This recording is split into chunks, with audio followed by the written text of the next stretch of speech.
আসসালামু আলাইকুম, কি অবস্থা সবার, কেমন আছো? সো সবার সাথে আজকে চলে আসলাম আমাদের হচ্ছে নার্সিং ড্রিমার্সের প্রশ্ন ব্যাংক সলভ সিরিজের আজকের ফিজিক্সের ক্লাসে। সো তোমরা কে কোথা থেকে যুক্ত হলে অবশ্যই শুরুতে কমেন্টে জানিয়ে দাও। তোমাদের সাথে ফার্স্টে একটু কথাবার্তা বলে ফিজিক্স যে নার্সিংয়ে এত সহজ এটা আজকে আমরা দেখাবো, এবং এটা নিয়ে ফিজিক্স নিয়ে আসলে তোমার চিন্তা করার কোনো কারণই থাকবে না। তুমি যদি পারো, বিশেষ করে হচ্ছে তোমার অন্যান্য যেই সাবজেক্ট হচ্ছে সাধারণ বিজ্ঞান বা হচ্ছে সাধারণ জ্ঞান, সেগুলো তুমি সময় দিতে পারো। ফিজিক্সের দায়িত্ব আমার। ফিজিক্স আমি তোমাকে খুবই অল্প সময়ে গুছিয়ে যা পড়তে হবে, কিভাবে পড়তে হবে, সব কিছু ক্লাসেই দেখিয়ে দিব। সো ইনশাল্লাহ সমস্যা নেই। সো আজকে আমরা ধারণা নিব যে নার্সিংয়ে ফিজিক্স কীরকম প্রশ্ন আসে, অনেক কিছু পারতে হয় নাকি হচ্ছে মোটামুটি অল্প জিনিস পড়লে খুব সহজেই পারা যায়। তো সেটা আমরা দেখব। সো তোমরা অনেকেই আমাদের সাথে যুক্ত হয়ে যাচ্ছ, সো আমিও তোমাদের সাথে যুক্ত হয়ে যাই, এবং শুরুতেই সবাই আমরা ক্লাসটা একটু শেয়ার করে দিব, কারণ আমাদের হচ্ছে সকল বন্ধুরা এখনও জানে না, তারা যেন জেনে যেতে পারে। সো সবাই ক্লাসটি শেয়ার করে দেয়, এবং যারা নিয়মিত ক্লাস করে তাদেরকে অবশ্যই একটু মেনশন দিয়ে দাও। সো আমিও তোমাদের সাথে একটু ক্লাসটা শেয়ার করে দিচ্ছি, ঠিক আছে? সো আমিও ক্লাসটা শেয়ার করে দিই, তোমরাও কিন্তু ক্লাসটি সবাই শেয়ার করে দাও। সো তারপরে আমরা আমাদের ক্লাসটি এখান থেকে শুরু করব, ঠিক আছে? সো চলো দেখি তোমরা কে কোথা থেকে যুক্ত হলে। অনেকেই আমাদের সাথে যুক্ত হয়ে গেছে। সবাই হচ্ছে আজকে তোমাদের সাথে আমার প্রথম ক্লাস। সো নার্সিং ফিজিক্সে তোমাদের সাথে আমার প্রথম ক্লাস। সো সবার সাথে একটু শুরুতে পরিচিত হয়ে নিই। সো তোমরা কে কোথা থেকে যুক্ত আসো সেটা অবশ্যই কমেন্টে জানাও একটু। শুধুমাত্র হচ্ছে তোমার জেলার নামটা আমি দেখি যে আমাদের সাথে এই নার্সিং ড্রিমার্সের প্রশ্ন ব্যাংক সলভিং সিরিজে তোমরা এই শেষ মুহূর্তে কারা কারা আমাদের সাথে যুক্ত আসো, সো একটু দেখতে চাই। সো ওকে, দেখি অনেকেই আসসালামু আলাইকুম জানাইছো। ওয়ালাইকুম আসসালাম। ওকে,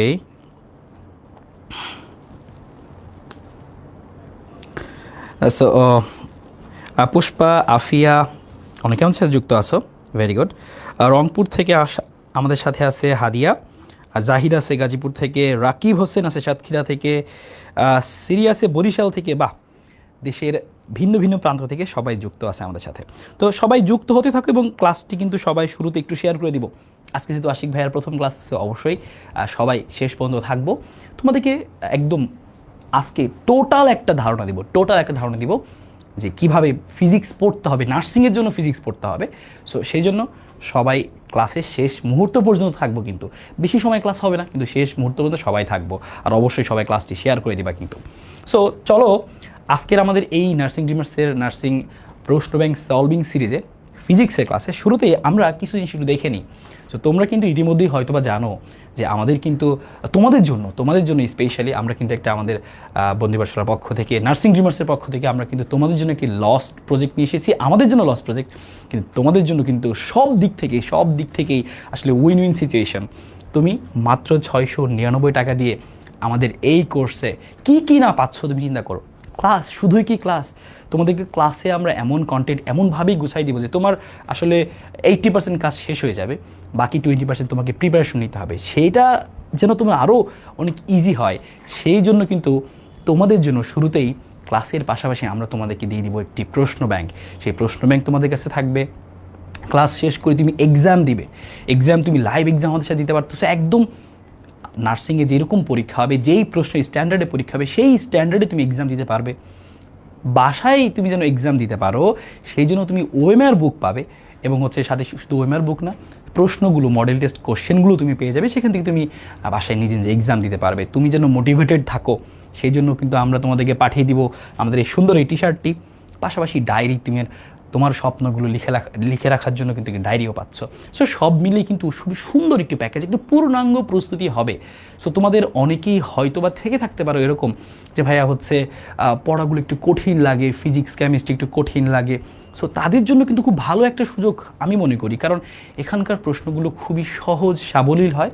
তুমি অল্প একটু এফোর্ট দিলেই এখানে ভালো করতে পারবে।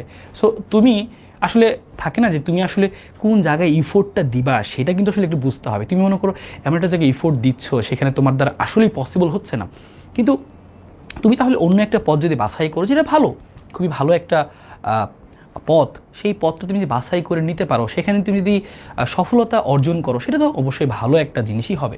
সো সবাই কিন্তু এই জিনিসটা ভাবতে পারো এবং অবশ্যই সবাই যারা এখন প্রস্তুতি নিচ্ছ নার্সিংয়ের জন্য, আশা করি সবারই প্যাশনেট তোমরা এই ব্যাপার নিয়ে, ইনশাল্লাহ অবশ্যই খুব সহজেই ভালো করতে পারবে এখানে। So last hour nursing preparation আমাদের সাথে কিন্তু অলরেডি অনেকেই যুক্ত হয়ে গেছে, তুমিও দেরি না করে খুব দ্রুতই যুক্ত হয়ে যাও, খুব শীঘ্রই আমাদের ক্লাসগুলো শুরু হবে। এবং তোমরা যারা নিয়মিত ক্লাস করতেছো, এই ক্লাসগুলো করেই কিন্তু বুঝতে পারতেছো যে ক্লাসের কন্টেন্ট আমাদের সব কিছু মিলিয়ে কত দুর্দান্ত হচ্ছে। সো দেখো অলরেডি তোমরা কিন্তু হচ্ছে দেবাশিস দাদার ক্লাস করেছে এবং সেখানে অনেকেই সুন্দর সুন্দর করে নোট করেছে এবং নোট করে কিন্তু অনেকেই হচ্ছে কি প্রথম স্থান অর্জন করেছে বা টপ হয়েছে তোমরা। সো বায়োলজি নোট উইনার হচ্ছে পিঙ্কি আক্তার। সো পিঙ্কি আক্তার কি আমাদের সাথে আসো কি না? সো পিঙ্কি আক্তার তুমি হচ্ছে আমাদের অবশ্যই নার্সিং ড্রিমার্স যে হচ্ছে পেজ, অথবা হচ্ছে তুমি হচ্ছে ঈশা ভাইয়ের সাথে একটু যোগাযোগ করো, তো উনি হচ্ছে তোমাদের যে গিফট সেটা পাঠিয়ে দিবে। এবং আরও একজন আছে আমাদের সাথে ফাহিয়া সুলতানা ফারজানা। সো সেও কিন্তু হচ্ছে আমাদের biology note winner. So Farzana তুমিও আসো কি না? সো আজকের ক্লাসটি সুন্দর করে নোট করবা এবং নোট করে অবশ্যই আমাদের হচ্ছে এই ফিজিক্স নোট উইনার হতে হবে, ঠিক আছে? ও আমাদের এরপরে আছে কে দেখি আমরা একটু আসো, যে তাসমিনা তনিমা কিন্তু আছে বায়োলজি নোট উইনার, আরও একজন, নোটটা খুবই সুন্দর হয়েছে।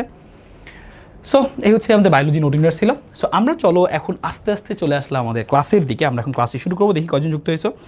সো অবশ্যই যারা যারা ক্লাসটি শেয়ার করনি তারা কিন্তু খুবই দুষ্ট, ঠিক আছে? ক্লাসটি শেয়ার করে দাও, আমরা কিন্তু এখনই আমরা ক্লাসটা শুরু করব।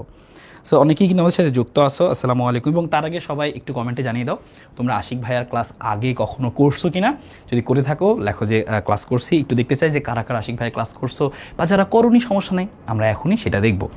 সো একটু দেখি তোমরা কারা কারা ক্লাস করছো।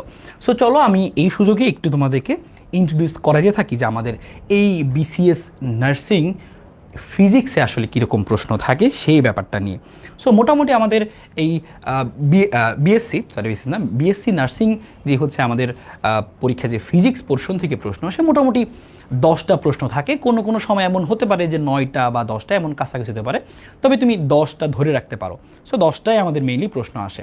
সো এই 10টা প্রশ্ন আসলে কোথা থেকে আসে, কীরকমভাবে আসে, সেই আইডিয়াটুকু কিন্তু আমরা আজকের ক্লাসে পাবো।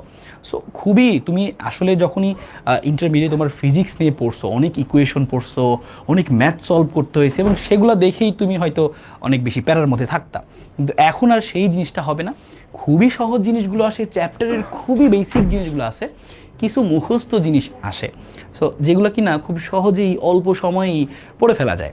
সো সেগুলোই, সো ফিজিক্স নিয়ে একদমই ভয়ের দরকার নেই। হ্যাঁ, ফিজিক্স নিয়ে আসলে একদমই ভয়ের দরকার নেই, কারণ ফিজিক্স খুবই সহজভাবে আসবে। সো আমরা চলো সরাসরি একটু ক্লাসের মধ্যে চলে যাচ্ছি। আমরা ক্লাসটা তাহলে শুরু করি, ঠিক আছে?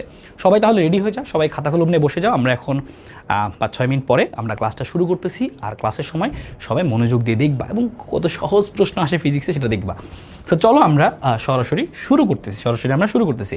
সো বিএসসি নার্সিংয়ের 23-24 সেশনে যে প্রশ্নগুলো আসছিল সেই প্রশ্নগুলো থেকে আমরা শুরু করি, এবং এর পাশাপাশি যে বেসিকগুলো জানা লাগবে, কী কী জিনিস জানা লাগবে সেগুলো আমি তোমাকে বলে দিব, যেগুলো আমাদের, এবং আমি তোমাকে একটা অ্যানালাইসিস বলবো যে কোন প্রশ্নগুলা কোন চ্যাপ্টার থেকে কোন জিনিসগুলো আছে, আমি চ্যাপ্টার ওয়াইজ তোমাকে বলে দিব, এটা ধারণা করে রাখছি, ঠিক আছে? তো চলো আমি এখান থেকে শুরু করি। সো একদম প্রথমেই দেখতে পাচ্ছ কি যে এই প্রশ্ন আসছিল যে আমাদের বিএসসি নার্সিংয়ে 23-24 এই প্রশ্ন আসছিল। প্রশ্নটাই বলছিল যে জেনারেটরের কাজ কী। জেনারেটরের কাজ কিন্তু সবাই জানে, তাই না? এটা কি পড়াশোনা করতে হবে? এটার জন্য কি তোমার ফিজিক্স পারতে হবে? উত্তর হচ্ছে না, তুমি দৈনন্দিন জীবনে সবাই জেনারেটর দেখছো। সো একটু কমন সেন্স খাটালেই আমরা কিন্তু অ্যান্সারটা করে ফেলতে পারি। আমার এটার জন্য আহামরি ফিজিক্সের প্রস্তুতি নিতে হবে না। এই জন্য কিন্তু বিএসসি নার্সিং প্রস্তুতি অনেক সহজ। সো তুমি চিন্তা করো, জেনারেটর কখন আমরা ইউজ করি? বাসায় যখন কারেন্ট চলে যায় আমরা কী করে জেনারেটর লাগাই দিই, এবং তখন কি হয় যে ওই জেনারেটর কী হয়, এই ভট শব্দ করে তুমি দেখছো, আর তুমি দেখো যে তোমার ঘরে আবারও লাইট ফ্যান সব কিছু চালু হয়ে গেছে। সো ব্যাপারটা হয়টা কি, যে ওই জেনারেটরের সাহায্যে যে আমরা যান্ত্রিক শক্তিকে কাজে লাগাই, এবং সেই যান্ত্রিক শক্তি আমাদেরকে কী দেয়, আমাদেরকে হচ্ছে বিদ্যুৎ শক্তি দেয়। তো সেই ব্যাপারটাই তো ঘটে, সেটা তুমি বাস্তব জীবনেই দেখছো, ফিজিক্স তোমার পড়তে হচ্ছে না এর জন্য। সো উত্তরটা কী হবে, জেনারেটরের কাজ কি? তোমরাই বলো তাহলে, অপশনগুলো পড়ে দেখো কি লেখা, যে যান্ত্রিক শক্তি থেকে তড়িৎ শক্তিতে রূপান্তর। এবং এই একটা জিনিস কিন্তু তুমি একটু মনে রাখবা, এই পার্টটা কিন্তু পরীক্ষায় বেশ আসছে জেনারেটর, শুধু জেনারেটর না, পাশাপাশি মোটর বা এরকম জাতীয় যে আমাদের ইলেকট্রিক্যাল ডিভাইসগুলো, এগুলার থেকে বেশ কিছু মানে তুমি জিনিসগুলো সম্পর্কে জানো কি না, এই জিনিস জীবনে দেখছো কি না, এরকম একটা তোমার সামান্যতম ধারণাটুকু আছে কি না, সেই নলেজ থেকেই প্রশ্নগুলো আসে। সো এটা তুমি কী হবে বলো, জেনারেটরের কাজ তাহলে কী হবে, যান্ত্রিক শক্তি থেকে তড়িৎ শক্তিতে রূপান্তর। এখন পরীক্ষায় এই প্রশ্ন আসার পাশাপাশি আর কোনটা আসতে পারে, জেনারেটরের মতো এই কাছাকাছি আরেকটা জিনিস কি, এটা তোমরা সবাই নাম শুনছো, মোটরের নাম তোমরা সবাই শুনছো। মোটর তাহলে কি করে বলো, তোমরাই বলো। আমরা দেখলাম জেনারেটর যান্ত্রিক শক্তি তড়িৎ শক্তি বানায়, মোটর কিন্তু ওরকম একটা জিনিস, ওরকমই একটা কাছাকাছি জিনিস, সেখানে কিন্তু উল্টা ঘটনা ঘটে। আমাদের এই মোটরটাই কি ঘটে, এই মোটরটা কি করে যে বরঞ্চ সে তড়িৎ শক্তি তার মধ্যে ইনপুট হিসেবে নেয়। তার মানে সে এই তড়িৎ শক্তিকে কিসে পরিণত করে, এটা তড়িৎ শক্তিকে পরিণত করে হচ্ছে, এই তড়িৎ শক্তিকে পরিণত কিসে করে, যান্ত্রিক শক্তিতে। দেখছো না যে তোমরা মোটর কি করো, যে মোটর দিয়া ওইখানে কোনো আমরা এনার্জি দিই, ইলেকট্রিক্যাল এনার্জি দিই, এবং সেটার কারণে সে ঘুরতে থাকে বা কিছু একটা করে, মানে যান্ত্রিক শক্তিতে পরিণত হয়। তার মানে পরীক্ষায় যেমন জেনারেটর আসছে, সেই রিলেটেড আর কোনটা আসতে পারে সেটা তুমি একটু চিন্তা করো, যেমন মোটর আসতে পারে, বা এরকম আর যেগুলো ইলেকট্রিক্যাল ডিভাইস আছে সেগুলো আসতে পারে। সো এটা ছোটো করে জেনে নিলাম। সো যেইখান থেকে আমাদের চ্যাপ্টারের মানে ইন্টারমিডিয়েট চ্যাপ্টারের ভিত্তিতে আসবে, সেইখানকার অনেকটুকু বেসিক আমি তোমাকে বলে দেবো, সমস্যা নেই। সো এই কথাটুকু সরাসরি মনে রাখতে পারো যে আমাদের এই মোটরটা কী করে, তড়িৎ শক্তিকে বেসিক্যালি কী করে, যান্ত্রিক শক্তিতে রূপান্তর করে। তো খুবই সহজ, খুবই ইজি। সো এটার জন্য কিন্তু আসলে আহামরি ফিজিক্স পড়া লাগে না, খেয়াল করছো তো, খুবই জিনিস সহজ জিনিস কিন্তু আমাদের এখানে আসে। ঠিক আছে, সো এটা আমরা এখান থেকে মনে রাখলাম। সো এটা তো সবারই ক্লিয়ার, এটা নিয়ে আসলে ক্লিয়ার না হওয়ার কিছু নাই আসলে। সো আমরা পরের প্রশ্ন দেখি, কি প্রশ্ন আসছে। এই যে আরেকটা প্রশ্ন, এই পার্টটা থেকে বেশ প্রশ্ন প্রতি বছরই আমি অ্যানালাইসিস করে দেখলাম, এই পার্টটা থেকে মানে হচ্ছে তোমাদের একটা চ্যাপ্টার আছে হচ্ছে লেন্স বা হচ্ছে আলো নিয়ে একটা চ্যাপ্টার আছে, এই আলো থেকে বেশ কিছু প্রশ্ন আসে। আমি একটু সুন্দর করে বলি যে এই আলোর ব্যাপারটা থেকে আমাদের কী কী শিখতে হবে। হ্যাঁ, আলোর ব্যাপারগুলো থেকে তোমার আলোর অধ্যায়টা থেকে তোমার কী কী শিখতে হবে, যেখান থেকে আমাদের পরীক্ষায় প্রশ্ন বেশ আসে, আমি সেটাও তোমাকে একটু ছোট করে নোট করে দিচ্ছি যে হ্যাঁ, যে আলোর যে চ্যাপ্টার থেকে সেগুলো থেকে কী কী শিখতে হবে। প্রথমত এখান থেকে শিখতে হবে আলোর চ্যাপ্টারটার মধ্যে তুমি দেখবা যে আমরা বিভিন্ন ধরনের হচ্ছে কি বলে তরঙ্গ দৈর্ঘ্য নিয়ে আমরা কাজ করি, যে হচ্ছে বেনিয়া সহকলা আমাদের যে হচ্ছে দৃশ্যমান আলো, সেই আলোর তরঙ্গ দৈর্ঘ্যগুলো কীরকম।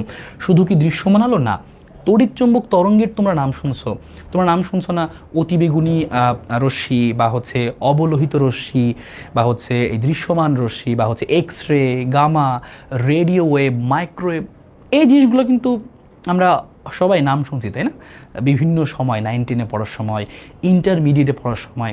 সো ওই জ্ঞানগুলোকে তোমাকে আবার একটু জাগ্রত করতে হবে। দ্যাটস এনাফ ফর এই হচ্ছে আমাদের BSc nursing physics, enough.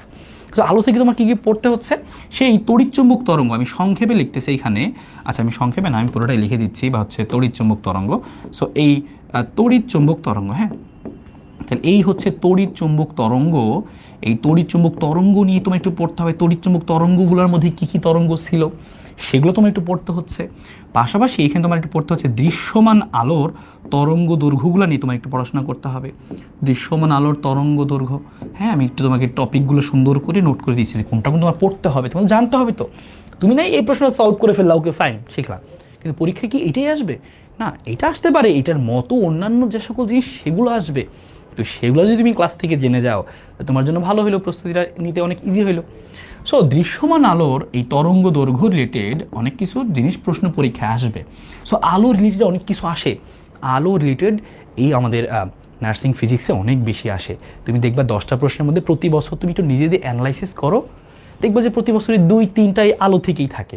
So অবশ্যই আমাদের জিনিসটা পারতে হবে, তাই না। সো দৃশ্যমান আলোর তরঙ্গ দৈর্ঘ্য এইটা নিয়ে আমাদের হচ্ছে একটু জিনিসপাতি এখান থেকে আমাদের পরীক্ষা আসে। বিশেষ করে আলো চ্যাপ্টারের মধ্যে আমাদের ছিল লেন্স। এই লেন্স নিয়ে বিভিন্ন সময় প্রশ্ন আসতে দেখা গেছে, যে লেন্স নিয়ে, যে লেন্স আমাদের বিভিন্ন জায়গায় লেন্সের ব্যবহার, কোন লেন্স কী, লেন্সের ক্ষমতা কীভাবে আমরা পরিমাপ করি, লেন্স চিনব কীভাবে, হ্যাঁ, লেন্সের প্রকারভেদ কী কী ধরনের লেন্স আছে। সো এগুলো থেকে প্রশ্ন হতে পারে, বা বিশেষ করে এই ধরনের প্রশ্ন আসে যে কোথায় কী ধরনের বিম্ব তৈরি হয়, লেন্সে কীরকম বিম্ব টিম্ব তৈরি হয়, এই জিনিসগুলো তোমাকে একটু পড়তে হচ্ছে এখান থেকে। সো আলোর অধ্যায় থেকে সেগুলো আসে। পাশাপাশি হচ্ছে যে আলোর হচ্ছে বিভিন্ন রকম বিচ্যুতি আসে, যে কোন আলো বেশি বিচ্যুত হয়, মানে এই তরঙ্গ দৈর্ঘ্য রিলেটেড প্রশ্নগুলো আসে আর কি। হ্যাঁ, সো আলোর বিচ্যুতি এগুলো আমাদের পরীক্ষাতে একটু আসে। সো আমি তোমাকে আগেই বলে রাখলাম যে কোন জিনিসগুলো আসতে পারে। হ্যাঁ, সো একটা ওভারঅল তুমি একটা আইডিয়া পাইলা যে আলো থেকে তড়িৎচুম্বক তরঙ্গের বিভিন্ন যে প্রকারভেদ ছিল সেগুলো থেকে আসতে পারে কার তরঙ্গ দৈর্ঘ্য বেশি, কার কম্পাঙ্ক। তার মানে এরকম যে তরঙ্গ, তার মানে মেন কথা হচ্ছে এই হচ্ছে আলোর বিভিন্ন তরঙ্গের বেগ বা তরঙ্গ দৈর্ঘ্য বা কম্পাঙ্ক, এই রিলেটেড জিনিসপাতি আসে। সো আমি সেগুলো সবগুলোই বলবো প্রশ্ন যখন আসবে, সমস্যা নেই। সো আগেই তোমাকে একটা আমি আইডিয়া দিয়ে দিলাম যে এগুলো কিন্তু আসে ভাই এখান থেকে। সো আমরা এই প্রশ্নটা দেখি, এই প্রশ্ন কোথা থেকে আসছে, যে বিবর্ধক কাজ কোন ধরনের বিম্ব তৈরি করে। আবারও সেই একই প্রশ্ন, যে বিবর্ধক কাজ কোন ধরনের কি করে বিম্ব তৈরি করে। এটা পারার জন্য তোমার কোনো পড়াশোনা লাগবে না, ফিজিক্স পড়তে হবে না। কেন পড়তে হবে না? বিবর্ধক কাজ, ম্যাগনিফাইং গ্লাসের নাম তো সবাই শুনছো। এই বিবর্ধক কাজ হচ্ছে সেই ম্যাগনিফাইং গ্লাস। তুমি বলো, যখন তুমি একটা ছোট্ট লেখাকে দেখছো না, বিভিন্ন মুভিতে দেখে বা অনেকের বাসায় হয়তো বা এই ম্যাগনিফাইং গ্লাস আছে। সো আমরা কী করি, ওই ম্যাগনিফাইং গ্লাস দিয়ে এই ছোটো ছোটো লেখাগুলোকে বড় করে দেখি।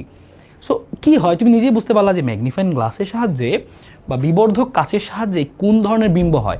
অবশ্যই তুমি ছোটো লেখাটাকে বড় করে দেখার জন্য তো ওই ম্যাগনিফাইং গ্লাসটা ইউজ করো, ঠিক কিনা? তার মানে এখানে আমরা যেই বিম্বটা দেখতে চাবো সেই বিম্বটা অবশ্যই কী হবে, বিবর্ধিত হবে এবং সেটা কি হয় যে সোজাও হয়। তুমি যখন ম্যাগনিফাইং গ্লাস দিয়ে দেখো, যখন তুমি এই ছোট্ট লেখাটাকে ম্যাগনিফাইং গ্লাস দিয়ে দেখবা, সেটা যখন বড় করে দেখা যাবে, তাই না? সো এটা কি বড় করে যে দেখা যাবে, সেই বড়টা কি হচ্ছে সোজা হবে না উল্টা হবে? সোজাই তো দেখো, উল্টা তো দেখো না। যখন এই গ্লাস দিয়ে তুমি দেখো, তো নিজে দেখো কারো বাসায় থাকলে সোজাই তো দেখা যায়। তার মানে এখানে কি হবে, সোজা এবং বিবর্ধিত বিম্ব তৈরি হবে। সো এইটুকু পারার জন্য এখন পর্যন্ত কোনো ফিজিক্স তোমার আহামরি বইয়ের ফিজিক্স তোমার কিন্তু পারতে হয়নি, তোমার জেনারেল নলেজ দিয়েই তুমি করে ফেলতে পারছো। সো এই যে যখন পরীক্ষাগুলোতে এরকম আসবে, হ্যাঁ এরকম জিনিসগুলোতে আসবে, তখন কীভাবে আসবে সেটা আমি তোমাকে শেখাই দিচ্ছি। সো এই কথা একটু মনে রাখতে পারো, বিবর্ধক কাচের ব্যাপারটা হচ্ছে ম্যাগনিফাইং গ্লাস, এটাকে তুমি একটু মনে রাখতে পারো, যেটা আমি কী বলি যে ম্যাগনিফাইং গ্লাস আর কি। সো লিখে রাখতে পারো বিবর্ধক কাচ, এই জিনিসটা হচ্ছে কি আমাদের যে ম্যাগনিফাইং গ্লাস। সো এই ম্যাগনিফাইং যে গ্লাসটা, হ্যাঁ ম্যাগনিফাইং যে গ্লাসটা, এই গ্লাসের সাহায্যে আমরা কি করি, আমরা হচ্ছে এরকম ছোটো লেখাকে বড় করে দেখি, তাই না? সো এই হচ্ছে আমাদের বিবর্ধক কাজ। খুবই সিম্পল। তার মানে এরকম আসতে পারে। সো শুধুমাত্র এখান থেকেই যে আসবে তা না, এই যে বললাম বিভিন্ন ধরনের লেন্স, উত্তল লেন্স, অবতল লেন্স, সেই লেন্সে কোথায় কী ধরনের বিম্ব টিম্ব তৈরি হয়, আমরা যখন অধ্যায় ভিত্তিক ক্লাস শুরু করব তখন দেখবা যে একদম চ্যাপ্টার ওয়াইজ একদম সুন্দর করে সাজিয়ে দিব, তোমার কোনো চিন্তাই করতে হবে না। সো এই 2 নম্বর প্রশ্ন আমরা এখান থেকে পেরে গেলাম, নিজের হচ্ছে একদম জেনারেল নলেজ দিয়েই বলা যায়, আসলে ফিজিক্স না পড়ে আমরা পেরে গেলাম। এবারের প্রশ্ন দেখো, বলছিলাম না আলো রিলেটেড অনেক প্রশ্ন থাকে। সো আরও একটা আলো রিলেটেড প্রশ্ন তুমি খেয়াল করো, যে সমুদ্রের পানিকে নীল দেখায় কেন? সমুদ্রের পানিকে নীল দেখায়, তার আগে বলো আকাশ কেন নীল দেখায়? আকাশ কেন নীল দেখায় বলো? তোমরা সবাই বলো তো, আকাশ যে আমরা বলি আকাশের রং কি নীল, আকাশ কেন নীল দেখায়? আকাশ কেন নীল দেখায়, সমুদ্রের পানি কেন নীল দেখায়, দুইটা আমরা একই রকম। সো আকাশ কেন নীল দেখায় বলো তো? আমরা একটা জিনিস জানি, তোমরা যদি না জেনে থাকো আমি তোমাদের একটা জিনিস বলে দিই, হ্যাঁ যে ওই যে একটু আগে বললাম যে আলোর বিচ্যুতি। সো একটা বেসিক জিনিস আমি তোমাদেরকে এখানে শেখাই, হ্যাঁ যে আলোর বিচ্যুতি, একটা বেসিক জিনিস তোমাকে আমি এখানে শেখাই যে আলোর বিচ্যুতি। যে আলো যখন বিভিন্ন ধরনের আলো আমরা পরিচিত, যেমন আমাদের বিভিন্ন ধরনের আলোর মধ্যে কী কী আলো আছে, সো আমি এখানে একটু লিখে রাখতেছি যে দৃশ্যমান যে আলোগুলা, সেই আলোগুলোর মধ্যে কী কী আছে আমাদের। সেই আলোগুলোর মধ্যে আমাদের আছে হচ্ছে এরকম বেগুনি, তাই না, বেনিয়া সহকলা আমরা বলি। সো বেগুনি, তারপরে আমরা বলি হচ্ছে নীল, তারপরে আমরা বলি কি বেনি আ, তাহলে আসমানি। সো বেগুনি, নীল, তারপরে আসমানি, বেনিয়া, সবুজ, বেনিয়া সহ, তারপর সবুজের পরে কি আমাদের আসবে হলুদ, তারপরে কি আসবে আমাদের কমলা, কমলা, তারপরে আমাদের আসতেছে কি হচ্ছে লাল। তাহলে দেখো আমরা কিন্তু এভাবে মনে রাখতাম, তাই না, যে বেনিয়া সহ কলা, বেনিয়া সহ কলা, অর্থাৎ এই যে আমাদের দৃশ্যমান আলোর মধ্যে আমরা এরকম 7টা রং পাচ্ছি। সো এই আলোগুলোর মধ্যে কোন আলোটার বিচ্যুতি বেশি, কোন আলোটার বিচ্যুতি কম, সেটা আমরা কিভাবে বুঝবো? এতটুকু তোমরা সবাই অ্যাটলিস্ট জানো যে এটার তরঙ্গ দৈর্ঘ্যের সরাসরি মানগুলো তোমার মুখস্থ না থাকলেও এতটুকু আমাদের জেনে রাখতে হবে যে যদি আমরা উপর থেকে নিচে নামবো এরকম, হ্যাঁ যতই আমরা এরকম উপর থেকে নিচে নামবো, যতই আমরা এখান থেকে এরকম উপর থেকে নিচে নামবো, সো তুমি খেয়াল করে দেখবা যে উপর থেকে নিচে যতই নামবো আমরা, কি ঘটনা ঘটবে, যে তরঙ্গ দৈর্ঘ্য বাড়বে। উপর থেকে নিচে কি হয় যে আলোর তরঙ্গ দৈর্ঘ্যটা বাড়ে। সো অ্যাটলিস্ট এই কথাটুকু সবার জানা থাকা লাগবে, এবং এটুকু সবাই আমরা জানি কম বেশি, যে উপর থেকে নিচে হয় যে ল্যামডা বাড়ে, উপর থেকে নিচে কি হয় যে ল্যামডা বাড়ে। তার মানে বেগুনি আলোর যে তরঙ্গ দৈর্ঘ্য তার থেকে লাল আলোর তরঙ্গ দৈর্ঘ্য অনেক বেশি, তার মানে উপর থেকে নিচে তরঙ্গ দৈর্ঘ্য বাড়ে। আর একটা কথা মনে রাখবা যে আলোর যে বিচ্যুতিটা, হ্যাঁ, এই আলোর বিচ্যুতির সাথে কিন্তু তরঙ্গ দৈর্ঘ্যের সম্পর্ক আছে। তুমি তরঙ্গ দৈর্ঘ্যের মান দেখে বুঝে ফেলতে পারবা যে আলোর বিচ্যুতিটা কম হবে না বেশি হবে, কোন আলোটা বেশি বিচ্যুত হয়। সো দেখো, আমরা যদি চিন্তা করে বলি এইটার সাথে এর সম্পর্কটা হচ্ছে ব্যস্তানুপাতিক, এই বিচ্যুতির সাথে তরঙ্গ দৈর্ঘ্যের সম্পর্ক কি ব্যস্তানুপাতিক। তার মানে যদি কোনো আলোর তরঙ্গ দৈর্ঘ্য বেশি হয়, কোনো আলোর তরঙ্গ দৈর্ঘ্য বেশি হলে কি হবে, সেই আলোটা তরঙ্গ দৈর্ঘ্য বেশি হলে কী হবে, সেই আলোটার বিচ্যুতিটা কম হবে। তুমি অবশ্যই এই জিনিসটা তোমরা সবাই অবশ্যই অবশ্যই জানো, খেয়াল করে দেখবা যে বিভিন্ন সময় আমরা বিপদ সংকেতের জন্য কোন আলো ব্যবহার করে বলো? বিপদ সংকেতের জন্য, বিপদ সংকেত বোঝানোর জন্য আমরা কি লাল আলো ব্যবহার করি। অথবা তুমি নিজেই খেয়াল করছো যে হচ্ছে দূর থেকে ট্রেন আসতেছে, সেই সিগন্যাল দেওয়ার জন্য কি লাল আলো ব্যবহার করা হয়। হোয়াই রেড, লাল কেন আমরা বিপদ সংকেতের জন্য? সো এই কথাটাও লিখে রাখো, এটাও কিন্তু আমাদের একটা প্রশ্ন যে আমরা লাল আলো ব্যবহার যে করি। হ্যাঁ, আমি হচ্ছে একটা এক্সট্রা পেজ নিয়ে নিচ্ছি এখান থেকে। সো আমি এখানে তোমাকে আরও কিছু কথা একটু তোমাকে দেখাই দিই। হ্যাঁ, যে এই আমরা যে বিপদ সংকেতে, সো আমি আরেকটা প্রশ্ন তোমাকে বলে দিচ্ছি। সো আমি আরেকটা প্রশ্ন তোমাকে বলে একসাথে সবগুলো অ্যান্সার তোমাকে আমি বলবো, একটা জিনিস বুঝলেই তুমি সবই বুঝে যাবা। সো বিপদ সংকেতে, হ্যাঁ, বিপদ সংকেত হিসেবে, বিপদ সংকেত হিসেবে, সো বিপদ সংকেত বোঝাতে বা বিপদ সংকেতের জন্য, বিপদ সংকেতের জন্য আমি তোমাকে উত্তরই বলে দিচ্ছি। বিপদ সংকেতের জন্য হচ্ছে কি যে লাল আলো ব্যবহার করা হয়। বিপদ সংকেতের জন্য লাল আলো ব্যবহার করা হয়, লাল আলো, লাল আলো ব্যবহার হয়। সো বিপদ সংকেতের জন্য লাল আলো ব্যবহার হয়। সো বিপদ সংকেতের জন্য লাল আলো ব্যবহার হয়। কেন লাল আলো ব্যবহার হয়? কারণ কারণ এই লাল আলোটার তরঙ্গ দৈর্ঘ্য বেশি, আর তরঙ্গ দৈর্ঘ্য যদি বেশি হয় তাহলে বিচ্যুতি কম হবে। সম্পর্ক তো ব্যস্তানুপাতিক, একটা বেশি হলে একটা কম হয়। সো লাল আলোর তরঙ্গ দৈর্ঘ্য অনেক বেশি, লাল আলোর তরঙ্গ দৈর্ঘ্য বেশি হয়, বিচ্যুতি কী হবে? বিচ্যুতি কম হবে। বিচ্যুতি কম হবে মানে কি, আলোটা সোজা অনেক দূর যাবে। আর যদি বিচ্যুতি হয়ে যায় তাহলে কিন্তু ভালো একটা দূর থেকে ভালো একটা বোঝা যাবে না। আর যদি বিচ্যুত না হয়, সোজা চলে যায়, তাহলে কি অনেক দূর পর্যন্ত যাইতে পারবে। আর আমরা তো চাই যে আমাদের এই বিপদ সিগন্যালটা অনেক দূর পর্যন্ত যেন পৌঁছে যায়, যেন সবাই সতর্ক হতে পারে। সো এই জন্যই কিন্তু বিপদ সংকেতে লাল আলো ব্যবহার করি আমরা, কারণ লাল আলোটা কম বিচ্যুত হয়। কারণ লাল আলোর কি বেশি? কারণ লাল আলোর হচ্ছে তরঙ্গ দৈর্ঘ্য বেশি, যেটাই তরঙ্গ দৈর্ঘ্য বেশি সেটার বিচ্যুতি কী হবে? কম হবে। তাহলে সবচেয়ে, তুমি বলো, তাহলে আরও একটা প্রশ্ন আমরা এখানে অ্যাড করে দিচ্ছি, এই পেজে আমরা আরেকটা প্রশ্ন অ্যাড করে দিই যে কোন আলো সবচেয়ে কম বিচ্যুত হয়। তাহলে আরেকটা প্রশ্ন, এটা একটা প্রশ্ন ছিল, নতুন একটা প্রশ্ন, আমরা আরেকটা প্রশ্ন 2 নাম্বার দিচ্ছি, আমরা নতুন একটা প্রশ্ন শিখে ফেলি এখান থেকে। সো পরীক্ষায় কী বলতে পারে যে কোন আলোর বিচ্যুতি সবচেয়ে কম, হ্যাঁ, বা কোন আলোর সবচেয়ে বেশি, সেটা তোমাকে বলবে। তুমি উত্তর দিবা যে কোন আলোর বিচ্যুতি, কোন আলোর বিচ্যুতি, কোন আলোর বিচ্যুতি সবচেয়ে বেশি, কোন আলোর বিচ্যুতি সবচেয়ে বেশি, কোন আলোর বিচ্যুতি সবচেয়ে বেশি। বা তোমাকে সেমভাবে তোমাকে বলতে পারে যে কোন আলোর বিচ্যুতি সবচেয়ে কম। সো আমরা উত্তর কী দিব? উত্তর দিব হচ্ছে এভাবে, কোন আলোর বিচ্যুতি সবচেয়ে বেশি। তাহলে বিচ্যুতি বেশি মানে কি তরঙ্গ দৈর্ঘ্য কম হবে, সম্পর্ক তো ব্যস্তানুপাতিক। তাহলে কি যার তরঙ্গ দৈর্ঘ্য কম, সহজ কথা আমি বাংলাটাও লিখে দিচ্ছি, যার তরঙ্গ দৈর্ঘ্য কম, যার তরঙ্গ দৈর্ঘ্য সবচেয়ে কম, যার তরঙ্গ দৈর্ঘ্য সবচেয়ে কম, হ্যাঁ, যার তরঙ্গ দৈর্ঘ্য কী হবে? সবচেয়ে কম। আর আমরা কি জানি, আমাদের যে বেনিয়া সহকলাটা ছিল সেখানে সবচেয়ে কম তরঙ্গ দৈর্ঘ্যকার, খেয়াল করো, বেগুনির সবচেয়ে কম, আর আস্তে আস্তে নিচে তো তরঙ্গ দৈর্ঘ্য বাড়ে। সো বেগুনের তরঙ্গ দৈর্ঘ্য সবচেয়ে কম, তার মানে বেগুনি আলোটা কিন্তু সবচেয়ে বেশি বিচ্যুত হয়। সো উত্তর আমরা কী দেবো এখানে? তার মানে কি আসলে বেগুনি, হ্যাঁ, বেগুনি, বেগুনি, ঠিক আছে। সো বেগুনি আলোর তরঙ্গ দৈর্ঘ্য সবচেয়ে কম। ওকে, ভালো কথা, এটা বুঝলাম। আর কোন আলোর তরঙ্গ দৈর্ঘ্য সবচেয়ে হচ্ছে বেশি লিখছি আমরা, কম বললে কি বলতাম? আলো বলতাম, লাল বলতাম। সো এটাই হচ্ছে কথা। আর আমাদের যে প্রশ্ন আসছিল সেই প্রশ্ন আমরা পড়বো, সমস্যা নাই, রিল্যাক্স। তার আগে আমরা অনেক কিছু জেনে নিই আশেপাশে, তুমি এই প্রশ্নটা পড়ে মজা পাবা আসলে। সো এটুকু আমরা বুঝলাম এখান থেকে, লাল আলোর তরঙ্গ দৈর্ঘ্যটা কী হবে? যে সবচেয়ে বেশি, তার বিচ্যুতি সবচেয়ে কম। ওকে, ভালো। এবার আমরা আসি এই প্রশ্নের উত্তরের মধ্যে। সো তোমরা অনেকেই হয়তো বা কমেন্টে লিখে দিছো যে কারণটা কি, কেন আসলে এরকম দেখায়। তো সমস্যা নাই, আমি তোমাদের কমেন্টটা দেখবো। তার আগে চিন্তা করো, সমুদ্রের পানিকে নীল কেন দেখায়? কারণ এখানে কি ঘটে, তো তার আগে আমি তোমাকে একটা সমস্যার মধ্যে ফেলি, সমস্যায় ফেলে এইটার মাধ্যমে মাধ্যমে আমরা কি দিব, এটা হচ্ছে উত্তরটা দিব। তাহলে আমরা এখানে বুঝলাম যে কোন আলোর বিচ্যুতি সবচেয়ে বেশি, যার তরঙ্গ দৈর্ঘ্য সবচেয়ে কম, যেমন বেগুনি। তাহলে কি হতে পারে বলো তো, কি হতে পারে আমাদের আকাশ। এবার আমরা আরেকটা প্রশ্নে আসি, আকাশ কেন নীল দেখায়? হ্যাঁ, এখান থেকে আমি আরেকটা প্রশ্নের মধ্যে আসি, আমি এগুলো মুছে দিচ্ছি, এটা আমাদের আসে সমস্যা নাই। সো এটার মধ্যে এই লাইনটা থাকুক আমাদের, এটা মুছে দিচ্ছি আমি। এবার তোমাদের কাছে যে প্রশ্নটা বলছিলাম যে আকাশ কেন নীল দেখায়, হ্যাঁ, সো আমি আরেকটা প্রশ্ন এখানে লিখে নিচ্ছি, এবং এইটাই উত্তর এখন পাইলে আমরা সমুদ্রের উত্তর পেয়ে যাব। সো আকাশ কেন নীল দেখায়, আকাশ কেন নীল, আকাশ কেন নীল, আকাশ কেন নীল, নীল কারণ যে এই যে সূর্যের রশ্মি থেকে যে সবগুলো আলোই আসতেছে, যৌগিক আলো থেকে সব ধরনের আলোই কিন্তু আসতেছে, তাই না?